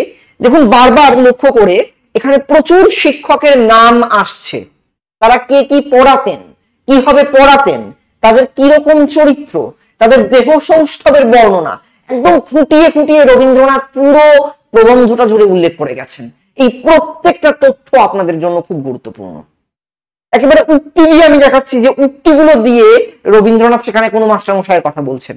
পরীক্ষায় কিন্তু প্রশ্ন এরকমও হতে পারে, সেই উক্তিটা দিয়ে দেওয়া হলো, সেখানে কার কথা বলা হয়েছে, সেই মাস্টারমশাই কে, সেটা কিন্তু আপনাদের আইডেন্টিফাই করতে হবে। বলতো এর জন্য স্টাডি মেটেরিয়াল যেমন পড়বেন, তার পাশাপাশি টেক্সটটাও, খুব বড় টেক্সট নয়, আপনাদের মাত্র ছোট্ট একটা অংশ নানা বিদ্যার আয়োজন পাঠ্য, খুব ভালো করে সিরিয়াসলি অবশ্যই পড়াটা দরকার। অঘোরবাবু একদিন রবীন্দ্রনাথের মেডিকেল কলেজের সব ব্যবচ্ছেদের ঘরে নিয়ে গিয়েছিলেন। সেখানে টেবিলের উপর একটি বৃদ্ধার মৃতদেহ শয়ান ছিল। মেডিকেল কলেজের সব ব্যবচ্ছেদের ঘরে রবীন্দ্রনাথদের কে নিয়ে গিয়েছিলেন? অঘোরবাবু। টেবিলের উপর একটি বৃদ্ধার মৃতদেহ শয়ানো ছিল। তা দেখে রবীন্দ্রনাথের মন তেমন চঞ্চল না হলেও মেঝেতে পড়ে থাকা কৃষ্ণবর্ণ একখণ্ড কাটা পা দেখে রবীন্দ্রনাথদের মন একেবারে চমকে উঠেছিল। প্যারি সরকারের প্রথম দ্বিতীয় ইংরেজি পাঠ শেষ করে রবীন্দ্রনাথদের মকলক্স কোর্স অফ রিডিং শ্রেণীর একটি বই পড়তে হয়েছিল। বইটার নামটা মনে রাখবেন, মকলক্স কোর্স অফ রিডিং। প্যারি প্রথমে যে বইটার উল্লেখ আছে সেটি প্যারি সরকার, অর্থাৎ প্যারি চরণ সরকার, তার বইয়ের নাম ফার্স্ট বুক। বইয়ের নাম অবশ্যই ক্ষেত্রে উল্লেখ নেই, তো মনে রাখবেন প্যারি সরকারের ফার্স্ট বুক। তারপর মকলক্স কোর্স অফ রিডিং বইটি পড়তে হয়েছিল। এই বইটি সম্পর্কে বলা হয়েছে বইটি মোটা এবং তার মলাট কালো। এখনকার মতো ছেলেদের বইয়ে তখন পাতায় পাতায় ছবির চলন ছিল না। প্রত্যেক পাঠ্য বিষয়ের দেউড়িতেই থাকে থাকে সার বাঁধা সিলেবল ফাঁক করা বানানগুলো অ্যাকসেন্ট চিহ্নের তীক্ষ্ণ সঙ্গীন উঁচাইয়া শিশুপাল বধের জন্য কাওয়াজ করিতে থাকিত। ইংরেজি ভাষার এই পাষাণ দুর্গে মাথা ঠুকিয়া আমরা কিছুতেই কিছু করিয়া উঠিতে পারিতাম না। ইংরেজি এখনো বাঙালির বহু ছেলের জন্য, বিশেষ করে যারা আপনারা বাংলা নিয়ে পড়ছেন, আমি এটা খুব লক্ষ্য করেছি, বাংলার ছাত্রছাত্রীদের ইংরেজির প্রতি একটা দুর্বলতা চিরকাল থাকে, বাঙালিদেরই থাকে। কারণ ইংরেজি আমাদের মাতৃভাষা নয়, ইংরেজি আমাদের শেখা ভাষা। রবীন্দ্রনাথেরও তেমনটাই ছিল। সেই প্রসঙ্গে একটি পৌরাণিক ঘটনার উল্লেখটুকু রবীন্দ্রনাথ করছেন, সেটি শিশুপাল বধ, মনে রাখবেন। প্রকৃতি দেবী জীবের প্রতি দয়া করিয়া দুর্বোধ পদার্থ মাত্রের মধ্যে নিদ্রাকর্ষণের মহামন্ত্রটি পড়িয়া রাখিয়াছেন। সন্ধ্যাবেলায় পড়তে বসে রবীন্দ্রনাথদের নিদ্রাকর্ষণ হলে বড় দাদা দ্বিজেন্দ্রনাথ ঠাকুর, আমি একটু আগে দ্বিজেন্দ্রনাথ ঠাকুরের কথা বলছিলাম যখন ছুটি প্রকাশ সংক্রান্ত কথা বলছিলাম, যে সেটি সাধনা পত্রিকায় প্রকাশিত হয়। সাধনা পত্রিকার প্রথম 3 বছরের সম্পাদক ছিলেন সুধীন্দ্রনাথ ঠাকুর। তিনি এই দ্বিজেন্দ্রনাথ ঠাকুরের পুত্র। রবীন্দ্রনাথের বড়দাদা দ্বিজেন্দ্রনাথ ঠাকুর হঠাৎ স্কুল ঘরের বারান্দা দিয়ে যাওয়ার সময় দেখতে পেলে তখনই ছুটি দিয়ে দিতেন। রবীন্দ্রনাথের যে শিক্ষা, স্কুলের শিক্ষার থেকেও বাড়ির যে শিক্ষা, সকাল 6টা থেকে রাত্রি 9টা, এই যে 15 ঘন্টার মাঝে অবশ্যই স্কুলের টাইমিংটা আছে, কিন্তু এই সকাল এবং বিকেল থেকে সন্ধে রাত্রি পর্যন্ত এই যে বাড়িতে যে শিক্ষা লাভ করতেন বিচিত্র বিষয়ের, রবীন্দ্রনাথের শেষ দাদার এই প্রবণতাটা ছিল বিচিত্র বিষয়ের শিক্ষা দেওয়ার, বিচিত্র বিষয়ে আগ্রহী করে তুলবার, এই যে ইচ্ছাটা ছিল যে ফলপ্রসূ করতেন ওই 3 জনের মধ্যে দিয়ে, তার পরিচয় রবীন্দ্রনাথ এখানে পুঙ্খানুপুঙ্খ ভাবে দিচ্ছেন। প্রত্যেকজন শিক্ষকের সম্পর্কে খুঁটিনাটি তথ্যগুলি, তারা কি পড়াচ্ছেন, তার কার কি রকম দেহ সৌষ্ঠব, কার কি রকম তথ্য, সেই প্রত্যেকটা খুঁটিনাটি তথ্য মনে রাখবার মতন। আমরা জীবন স্মৃতির এই যে অংশটা, নানাবিদ্যার আয়োজন, সেটা নিয়ে কথা বললাম। আমরা এরপর চলে আসি মানুষের ধর্ম এই অংশটাতে। মানুষের ধর্ম 1340 বঙ্গাব্দে অর্থাৎ মে 1933 প্রথম গ্রন্থাকারে প্রকাশিত হয়। মানুষের ধর্ম গ্রন্থের 3টি প্রবন্ধ প্রথমে কলিকাতা বিশ্ববিদ্যালয়ে কমলা বক্তৃতামালা রূপে পঠিত হয়। পাঠ্য অংশটি গ্রন্থের প্রথম প্রবন্ধ থেকে গৃহীত। এটা ভুল করবেন না, রবীন্দ্রনাথ ক্যালকাটা ইউনিভার্সিটিতে কমলা বক্তৃতা দিয়েছিলেন মানুষের ধর্ম শিরোনামে। অক্সফোর্ড ইউনিভার্সিটিতে হিবার্ট বক্তৃতা দিয়েছিলেন দ্য রিলিজিয়ন অফ ম্যান নামে। দুটো অনুবাদ করলে নাম একই, কিন্তু দুটি এক নয়। কিছু ভাব সাদৃশ্য আছে, এটা সঠিক, একই সময়ে দেওয়া নয়, এবং দুটি কখনোই একটি অন্যটির অনুবাদ নয় বিষয়গতভাবে। ফলত সেই ভুলটা করবেন না। মানুষের ধর্ম একেবারে বাংলা রচনা। কমলা বক্তৃতামালায় রবীন্দ্রনাথ এই মানুষের ধর্ম প্রবন্ধটা দিচ্ছেন। 3 দিনে 3টি বক্তৃতা দেন। সেই 3টি প্রবন্ধ থেকে প্রথম প্রবন্ধটা থেকেই আপনাদের পাঠ্য অংশটা নেওয়া। আমরা একেবারে আবার তথ্যের আলোচনায় চলে আসি। মানব দেহে বহু কোটি জীবকোষ, তাদের প্রত্যেকের স্বতন্ত্র জন্ম, স্বতন্ত্র মরণ। প্রবন্ধের তথ্যগুলো খুব লক্ষ্য করবেন। এই যে প্রবন্ধগুলির তথ্য কিন্তু একটু অন্যরকম, কারণ রবীন্দ্রনাথের প্রবন্ধে সেইভাবে খুব বেশি তথ্যবহুলতা পাবেন না। রবীন্দ্রনাথের দার্শনিক চিন্তা সেইগুলির ক্ষেত্রে সব থেকে গুরুত্বপূর্ণ। জীবকোষের প্রত্যেকের চারিদিকে ফাঁক জানা যায় অনুবীক্ষণ যোগে। কিভাবে জানতে পারছেন সেই তথ্যটা লক্ষ্য করবার মতন। কোষের প্রেরণা সমগ্র দেহের দিকে, কোষের ঐক্য সমস্ত দেহে ব্যক্ত। সমগ্র দেহের উপলব্ধি অসংখ্য জীবকোষের অগম্য, অথচ সেই দেহের পরম রহস্যময় আহ্বান তাদের প্রত্যেকের কাছে দাবি করছে তাদের আত্মনিবেদন। যেখানে জীবকোষ নিজের জীবন সীমাকে অতিক্রম করে সমস্ত দেহের জীবনের সত্য, সেখানে তারা আশ্চর্য, সেখানে তারা আপন, স্বতন্ত্র জন্ম মৃত্যুর মধ্যে বন্ধ নয়, সেখানেই তাদের সার্থকতা। কোথায় সার্থকতা? যেখানে নিজের জীবন সীমাকে অতিক্রম করতে পারছে। এক একটি জীবকোষ, তার একটি জীবন রবীন্দ্রনাথ কল্পনা করছেন। কারণ রবীন্দ্রনাথ এই প্রবন্ধেই বলবেন একটি জীবকোষের জীবন 7 মাসের, 7 বছরের। এই সময়কালের মধ্যে এই যে বলছেন প্রতি 7 বছর অন্তর মানুষের দেহে এই জীবকোষগুলির পরিবর্তন ঘটে, 60 বছর পরে মরে যায়। কিন্তু সে শুধুমাত্র তার জীবনে আবদ্ধ নয়, সে একইভাবে সমস্ত যে জীবকোষ জীবনের সঙ্গে জড়িত, সেই জীবনটির সে একটি অংশ, তার মধ্যেও সে বেঁচে আছে। সেখানেই তার জীবনের সার্থকতা। রবীন্দ্রনাথের জীবনের যে দর্শন, জীবাত্মার সঙ্গে পরমাত্মা, আমরা প্রত্যেক জীবাত্মা আসলে এই সম্পূর্ণ পরমাত্মার এক একটি অংশ। এই জীবকোষ এবং জীবনকেও রবীন্দ্রনাথ সেইভাবেই দেখাবার চেষ্টা করছেন। কর্কট রোগ মানে ক্যান্সার, মোটামুটি এটা প্রত্যেকেই জানেন। এই তথ্য প্রবন্ধে উল্লেখ আছে। ক্যান্সার সমগ্র দেহের প্রতিকূল। লেখক ক্যান্সারকে দেহের পক্ষে অশুভ বলেছেন।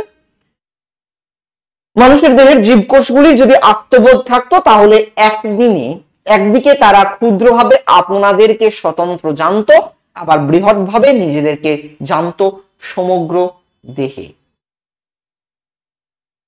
জীবকোষগুলির পক্ষে সমগ্র দেহকে প্রত্যক্ষত ও সম্পূর্ণত জানা সম্ভব হতো না, জানতো অনুভবে ও কল্পনায়। কেননা এই দেহ শুধু যে বর্তমানে অধিষ্ঠিত তা নয়, এই দেহে রয়েছে তার অতীত, অপেক্ষা করছে তার ভবিষ্যৎ। প্রত্যক্ষাতীত পদার্থ হলো স্বাস্থ্য, যাকে লেখক বলছেন সর্বদেহব্যাপী কল্যাণ। স্বাস্থ্যকে বিশ্লেষণ করা যায় না। সমগ্র জীবন রক্ষার গভীরতর চেষ্টা প্রত্যেক জীবকোষের আছে, যে চেষ্টা রোগের অবস্থায় সর্বদেহের শত্রু হননে নিজেদের আত্মহানিও ঘটায়। এর সঙ্গে রবীন্দ্রনাথ তুলনা করছেন দেশপ্রেমিক যেমন করে দেশের জন্য প্রাণ দেয়। তুলনাটা মনে রাখবার মতন। এই তুলনাগুলোই কিন্তু পরীক্ষায় আসতে পারে, কারণ প্রবন্ধ থেকে ওই রকম তথ্য দেখুন আমরা খুব বেশি পেলাম না।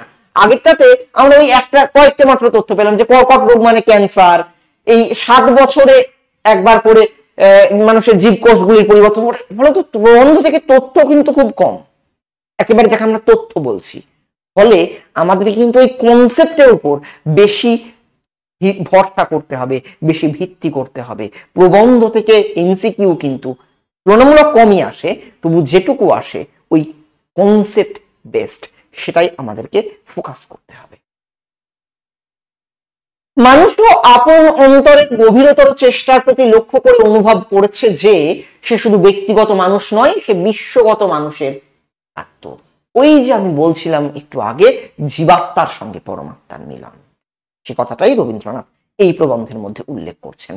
জীবনের ওই যে একটি জীবন, তার মধ্যে একটি কোষ, তার রূপকের ভিত্তিতে রবীন্দ্রনাথ মানুষের জীবনের এই যে জীবাত্মার সঙ্গে পরমাত্মা, সেই যে মিলন, সেই মিলনকে এই প্রবন্ধের মধ্যে দেখাতে চাইছেন। অবিভক্তঞ্চ ভূতেষু বিভক্তমিব চ স্থিতম, এই শ্লোকটার উল্লেখ আছে প্রবন্ধটার মধ্যে। এই শ্লোকটা শ্রীমদ্ ভগবদ গীতা থেকে নেওয়া 13 অধ্যায় 17 নম্বর শ্লোক। মনে রাখতে হবে এই তথ্য। এই ধরনের উৎসগুলো, উৎসের তথ্য, এইগুলো কিন্তু প্রবন্ধের মধ্যে উল্লেখ নেই। আপনাদের সেইগুলো আমরা হাতের কাছে দিয়ে দিচ্ছি। এই উৎসের তথ্যগুলো, এইগুলো থেকে কিন্তু পরীক্ষায় প্রশ্ন এসে থাকে। এই শ্লোকটার অর্থ দেখুন এখানে বলে দেওয়া আছে, পরমাত্মাকে যদি সমস্ত ভূতে বিভক্ত রূপে বোধ হয়, কিন্তু তিনি অবিভক্ত। আমাদের প্রত্যেকের মধ্যে, আমি আপনি, আমাদের প্রত্যেকের মধ্যে মনে হয় যেন পরমাত্মা বিভক্ত, কিন্তু আসলে আমরা প্রত্যেকে মিলিত হচ্ছি তার কাছে, তাই তিনি অবিভক্ত। বিশ্ব মানবের প্রেরণায় ব্যক্তিগত মানুষ এমন সকল কাজে প্রবৃত্ত হয় যা তার ভৌতিক সীমা অতিক্রমণের মুখে। ডিমে বাঁধা জীবনে পাখির ডানার কোনো অর্থ নেই, কারণ তখন সে উঠতেই পারবে না, কারণ সে ডিমের মধ্যে বাস করছে। সেখানে আছে ডানার অবিচলিত প্রতিবাদ। পাখির অপরিণত ডানার সংকেত জানিয়ে দেয় ডিমের বাইরে সত্যের যে পূর্ণতা ডিমবদ্ধ, পাখির কাছে অপ্রত্যক্ষ। এটা একটু ভুল হয়ে গেছে, যাই হোক। সেই মুক্ত সত্যের সঞ্চরণেই পাখির সার্থকতা। মানুষের চিত্তবৃত্তির যে ঔৎসুক্য মানুষের পূর্ণ সত্যের সাক্ষ্য দেয়, সেইখানেই তার ব্যক্তিগত স্বাতন্ত্র্য থেকে মুক্তি, সেইখানেই সে বিশ্বাভিমুখী। মানুষের চিত্তবৃত্তির যে ঔৎসুক্য মানুষের পূর্ণ সত্যের সাক্ষ্য দেয়, সেখানেই সে ব্যক্তিগত স্বাতন্ত্র্য থেকে মুক্ত, সেখানে সে বিশ্বের মধ্যে মুক্তি পেয়ে যায়। লেখক জীবকে কল্পনা করেছেন সে যেন জীবনযাত্রার একটা রেলগাড়ির মধ্যে জন্মায়, বেঁচে থাকে এবং মরে। কার সঙ্গে তুলনা করেছেন? কোন ঘটনার সঙ্গে? মনে রাখতে হবে। জন্তুর মাথাটা গাড়ির নিম্নতলের সমরেখায়, মনে রাখার মতন তথ্য। জীবনের আশু লক্ষ্যপথ উত্তীর্ণ হয়েও যা বাকি আছে তার আভাস পাওয়া যায়, সীমা দেখা যায় না। পাখির দেহের ছন্দটা দ্বিপদী, মানুষের দেহ চতুষ্পদ জীবের প্রশস্ত ছন্দে বানানো। মনে রাখতে হবে, মানুষ, আমরাও দ্বিপদী, কিন্তু মানুষের দেহ রবীন্দ্রনাথ বলছেন চতুষ্পদ জীবের প্রশস্ত ছন্দে বানানো। চার পায়ের উপর লম্বা দেহের ওজন সামনে পিছনে ভাগ করে দিলেই এমনতর দেহটাকে একসঙ্গে বহন ও সঞ্চালন তার পক্ষে সহজ হতে পারত। মানুষ আপন দেহের স্বভাবকে মানতে চায়নি, সেজন্য সে অসুবিধা সইতেও রাজি। তাই বলছেন চলমান দীর্ঘ দেহটার ভার রক্ষার সাধনা মানুষ করেছে দুই পায়ের উপরেই, সেটা সহজসাধ্য নয়।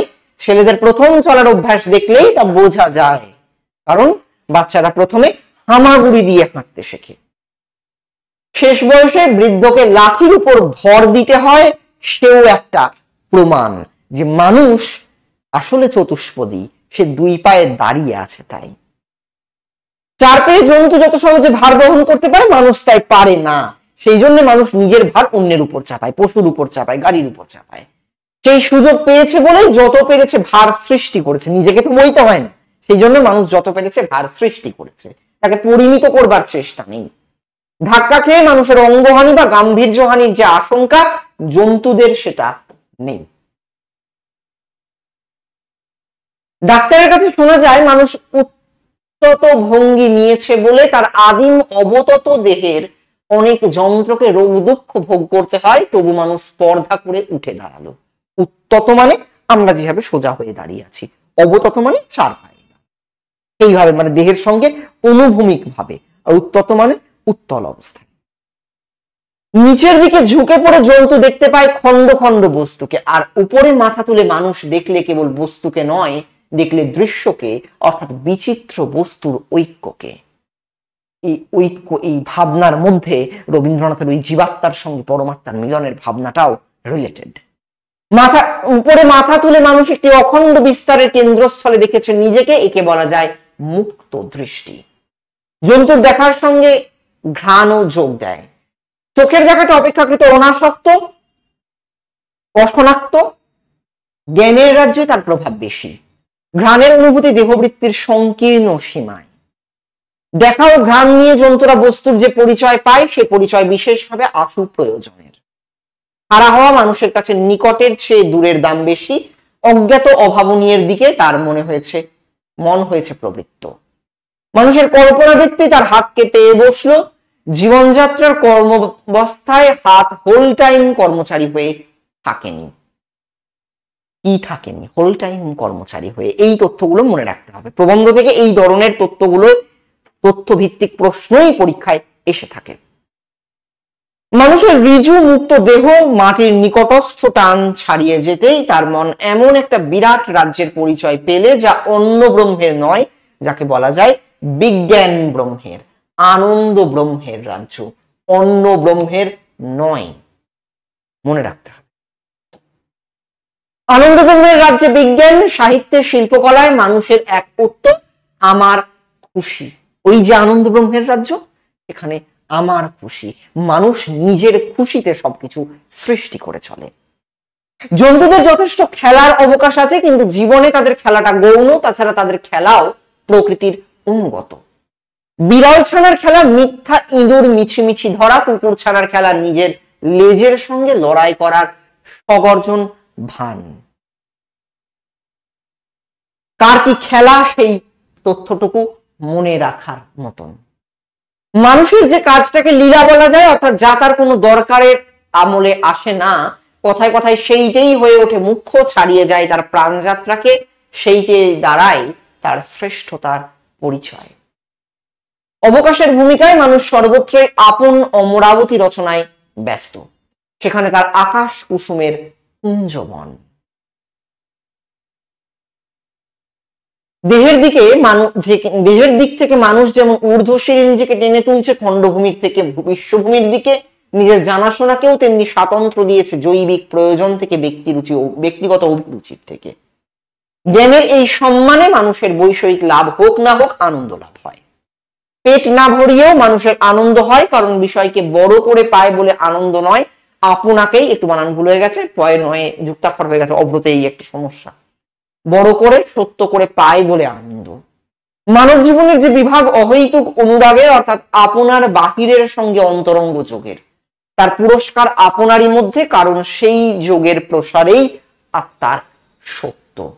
মানব জীবনের যে বিভাগ অহৈতুক অনুরাগের, অর্থাৎ আপনার বাহিরের সঙ্গে অন্তরঙ্গ যোগের, ওই যে বিশ্বাত্মার সঙ্গে মানবাত্মা, তার পুরস্কার আপনারই মধ্যে, কারণ সেই যোগের প্রসারেই আত্মার সত্য।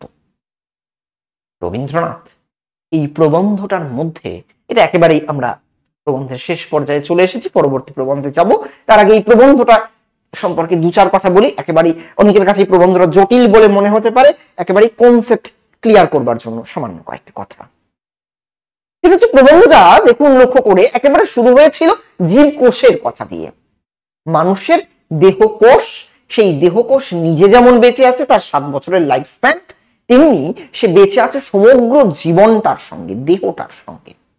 দেহটা 7 বছরের অনেক বেশি সময় বাঁচে।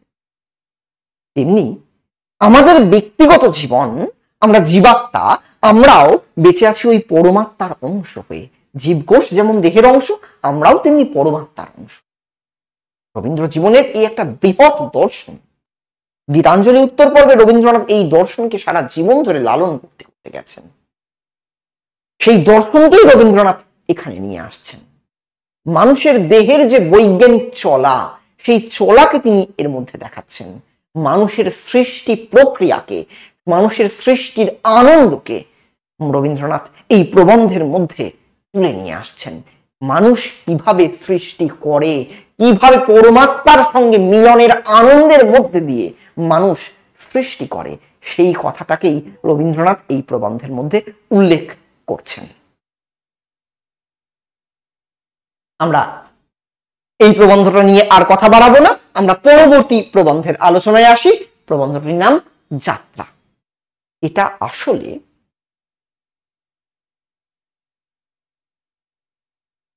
পথের সঞ্চয় নামক রবীন্দ্রনাথের একটি বই।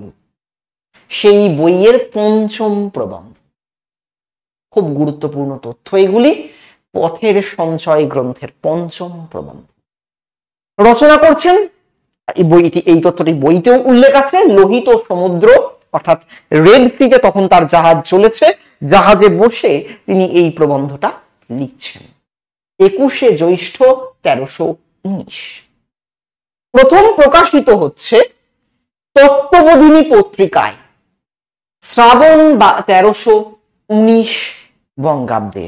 বস্তুত সেই সময় তত্ত্ববোধিনী পত্রিকার সম্পাদক রবীন্দ্রনাথ নিজেই, যদিও তিনি পাশ্চাত্য ভ্রমণে যাচ্ছেন, তিনি আমেরিকা যাবেন।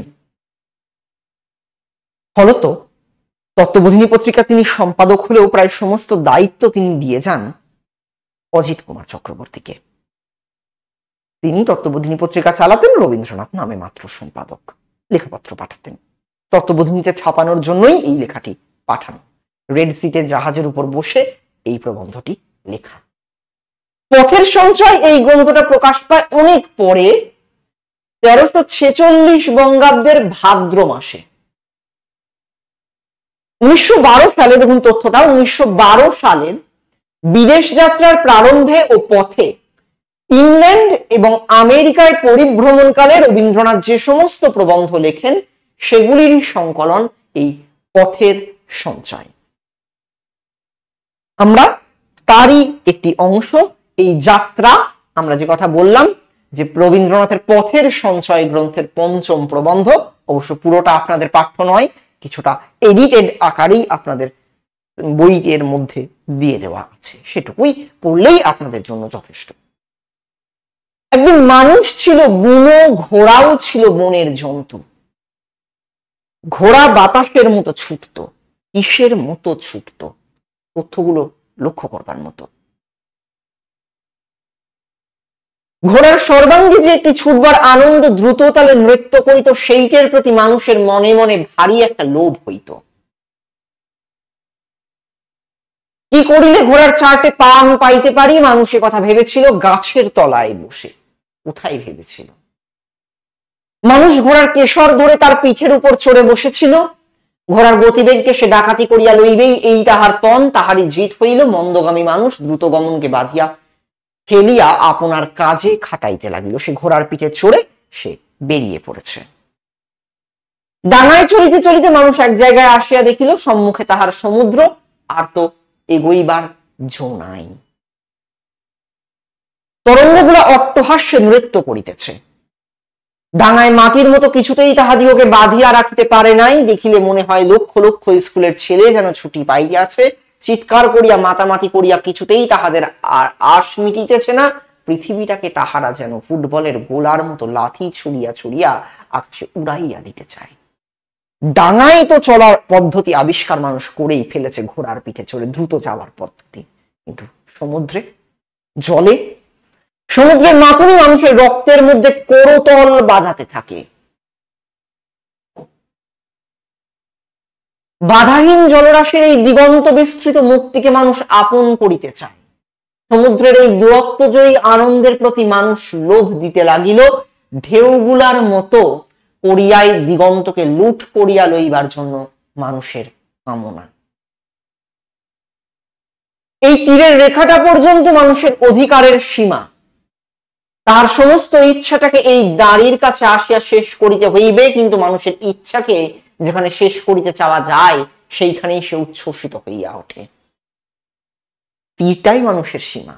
তারপর আর মানুষ কি করে যাবে? মানুষ সমুদ্রকে বশ মানাবার শিক্ষা জানে না, কিন্তু সেখান থেকেই মানুষের আবার নতুন আগ্রহ জন্মে ওঠে। বিশাল সমুদ্রের সঙ্গে যুক্ত মানুষটা যে কিরকম তা লেখক জাহাজে চড়ে অনুভব করছেন। মানুষ সমুদ্রকেও বশ মানিয়েছে জাহাজের মাধ্যমে, ডাঙাকে ঘোড়ার মাধ্যমে, সমুদ্রকে জাহাজ। যাহা বাধা তাহাই আমাকে পিঠে করিয়া লইয়া অগ্রসর করিয়া দিতেছে। সমস্ত সমুদ্র আমার, যেন আমারই বিরাট শরীর, যেন তাহা আমার প্রসারিত ডানা। যাহা কিছু আমাদের বাধা তাহাকেই আমাদের চলিবার পথ, আমাদের মুক্তির উপায় করিয়া লইতে হইবে। আমাদের প্রতি ঈশ্বরের এই আদেশ আছে।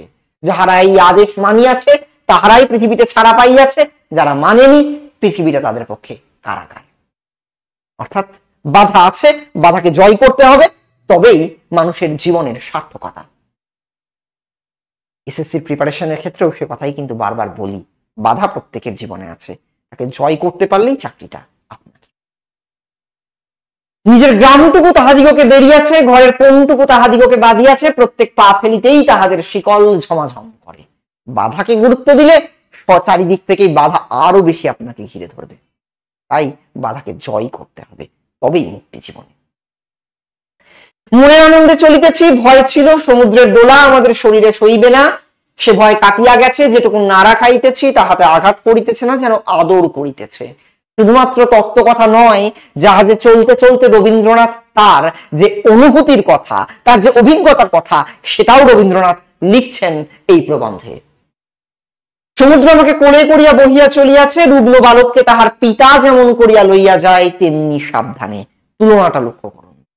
এই জন্য এ যাত্রায় এখনো পর্যন্ত আমার চলিবার কোনো পীড়া নাই, চলিবার আনন্দই ভোগ করিতেছি। কেবলমাত্র এই চলিবার আনন্দটুকু পাইব বলিয়া আমি বাহির হইয়াছি। অনেকদিন আমাদের আশ্রমের বাড়িতে দোতলার বারান্দায় একলা বসিয়া যখন আমাদের শাল গাছগুলার উপরের আকাশের দিকে তাকাইয়াছি, তখন সেই আকাশ দূরের দিকে তাহার তর্জনী বাড়াইয়া দিয়া আমাকে সংকেত করিয়াছে। আশ্রমের বাড়ির দোতলার বারান্দায়, এই তথ্যগুলো কিন্তু গুরুত্বপূর্ণ। যদিও সেই আকাশটি নীরব, তবু দেশ দেশান্তরের যত অপরিচিত গিরিন্দি অরণ্যের আহ্বান, কত দিক দিগন্তর হইতে উচ্ছ্বসিত হইয়া উঠিয়া এই আকাশের নীলিমাকে পরিপূর্ণ করিয়াছে। নিঃশব্দ আকাশ বহুদূরের সেই সমস্ত মর্মর ধ্বনি, সেই সমস্ত কলগুঞ্জন আমার কাছে বহন করিয়া আনিত, আমাকে কেবলই বলিত, চলো চলো বাহির হইয়া এসো। সে কোনো প্রয়োজনের চলা নহে, চলার আনন্দেই চলা। প্রাণ আপনি চায় চলিতে, সেই তাহার ধর্ম। না চলিলে সে যে মৃত্যুতে গিয়া থাকে, এই জন্য নানা প্রয়োজনের ও খেলার ছুতায় সে কেবল চলে। প্রকৃতি মানুষকে চলতে আহ্বান জানাচ্ছে, চলাই প্রাণের ধর্ম। রবীন্দ্রনাথ সে কথা বলছেন প্রবন্ধের মধ্যে। দুর্গম হিমালয়ের শিখর বেষ্টিত নির্জন সরোবরের তীরের নীর ছেড়ে কত দিন রাত্রি ধরে উড়তে উড়তে শরতের সময় হাঁসের দল আসে পদ্মার চরে বালুতটের উপর। শীতের দিনে বাষ্পে বরফে ভীষণ হইয়া উঠিয়া হিমালয় তাহাদিগকে তারা লাগাইয়া দেয়। তাহারা বাসা বদল করিতে চলে, সুতরাং সেই সময় হাসিদের পক্ষে দক্ষিণাপথে যাত্রার একটা প্রয়োজন আছে বটে, কিন্তু তবু সেই প্রয়োজনের অধিক আর একটা জিনিস আছে, এই যে বহু দূরের গিরি নদী পার হইয়া উড়িয়া যাওয়া। ইহাতে এই পাখিদের ভিতরকার প্রাণের বেগ আনন্দ লাভ করে, ক্ষণে ক্ষণে বাসা বদল করিবার ডাক পড়ে, তখনই সমস্ত জীবনটা নাড়া খাইয়া আপনাকে আপনি অনুভব করিবার সুযোগ পায়। লক্ষ্য করুন, রবীন্দ্রনাথ মানব জীবনের যে অনবরত চলা, অবিরাম চলা, সেই চলার সঙ্গে রবীন্দ্রনাথ ওই যে শীতকালীন পাখি, পরিযায়ী পাখি, তাদের প্রসঙ্গকে তুলনা করছেন। ঝর্ণার মতো চলো, সমুদ্রের ঢেউয়ের মতো চলো, প্রভাতের পাখির মতো চলো, অরুণোদয়ের আলোর মতো চলো। প্রাবন্ধিক নক্ষত্রলোককে প্রান্তরচারী বেদুইনের সঙ্গে তুলনা করেছেন। চিরকালের মতো কোনো একই জায়গায় বাসা বাঁধিয়া বসিব, বিশ্বের এমন ধর্মই নয়। মৃত্যু ডাক বাসা বদলের ডাক। মৃত্যুকেও রবীন্দ্রনাথ শেষ বলছেন না। পরমাত্মার সঙ্গে মিলন যিনি বলেন, তিনি কখনো শেষ বলতেই পারেন না। তিনি বলছেন বাসা বদলের ডাক, বেশ বদলের ডাক। জীবনকে কোনো মতেই সে কোনো সচেতন সনাতন প্রাচীরের মধ্যে বদ্ধ হইয়া থাকিতে দিবে না। জীবনকে সেই জীবনের পথে অগ্রসর করিবে বলিয়াই মৃত্যু, এক জীবন থেকে নতুন জীবন। রূপকথা রাজপুত্র যেমন হঠাৎ একদিন অকারণে 7 সমুদ্র পার হইবার জন্য বাহির হইয়া পড়িত, তেমনি করিয়া আমি আজ বাহিরে চলিয়াছি। বিশ্বকে দর্শন করিব বলিয়া তাহার সম্মুখে বাহির হইতে পারিলেই দর্শনের ফল পাওয়া যায়।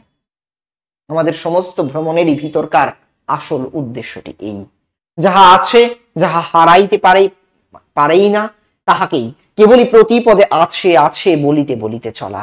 পুরাতনকে কেবলই নূতন নূতন নূতন করিয়া সমস্ত মন দিয়া ছুঁইয়া ছুঁইয়া যাওয়া।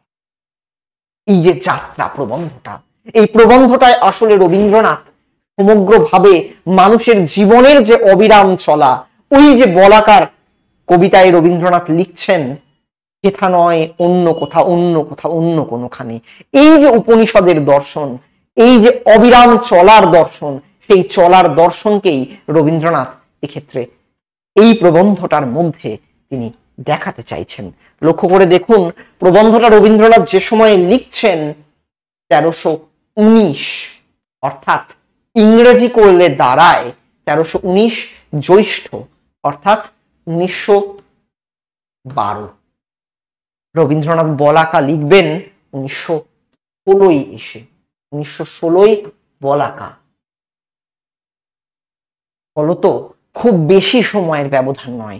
উপনিষদের ওই যে অবিরাম চলার দর্শন, মানব জীবনের গতিতত্ত্ব, ব্রেগসর, রবীন্দ্রনাথ একাত্ম করছেন তার বলাকার কবিতায়। এই যাত্রা প্রবন্ধের মধ্যেও রবীন্দ্রনাথ মানব জীবনের ওই অবিরাম চলাকেই তিনি বোঝাতে চাইছেন। তিনি তার সেই দার্শনিক ভাবনাকেই এই প্রবন্ধের মধ্যে রূপ দিতে চাইছেন। আমাদের আজকের ক্লাসের এইটুকুই বলবার কথা। আমরা রবীন্দ্রনাথের 2টি ছোট গল্প 9-10 সিলেবাসে আছে এবং 3টি গদ্যাংশ আমরা আজকের ক্লাসে আলোচনা করলাম। মোট 5টা টেক্সট। বস্তুত রবীন্দ্রনাথের যেটুকু টেক্সট ছিল, আগের দিন আমরা কবিতা নিয়ে কথা বলেছি, আজকে আমরা কথা বললাম রবীন্দ্রনাথের এই গদ্যাংশগুলি নিয়ে, ছোট গল্প এবং এই গদ্যাংশ। ফলত রবীন্দ্রনাথ পড়ার আমাদের এইটুকুই 9-10 সিলেবাস নিয়ে। এরপর আমরা অন্যান্য অংশগুলিতে যাব। আমাদের আজকের আলোচনা এইটুকুই। আশা করি আপনাদের ভালো লেগেছে, আপনাদের কনসেপ্ট ক্লিয়ার করতে পেরেছি, কি ধরনের প্রশ্ন পরীক্ষায় আসে, কিভাবে আপনাদের প্রিপারেশন নিতে হবে, সেই বিষয়টুকু বোঝাতে পেরেছি। আজকের ক্লাস এইটুকুই। Thank you.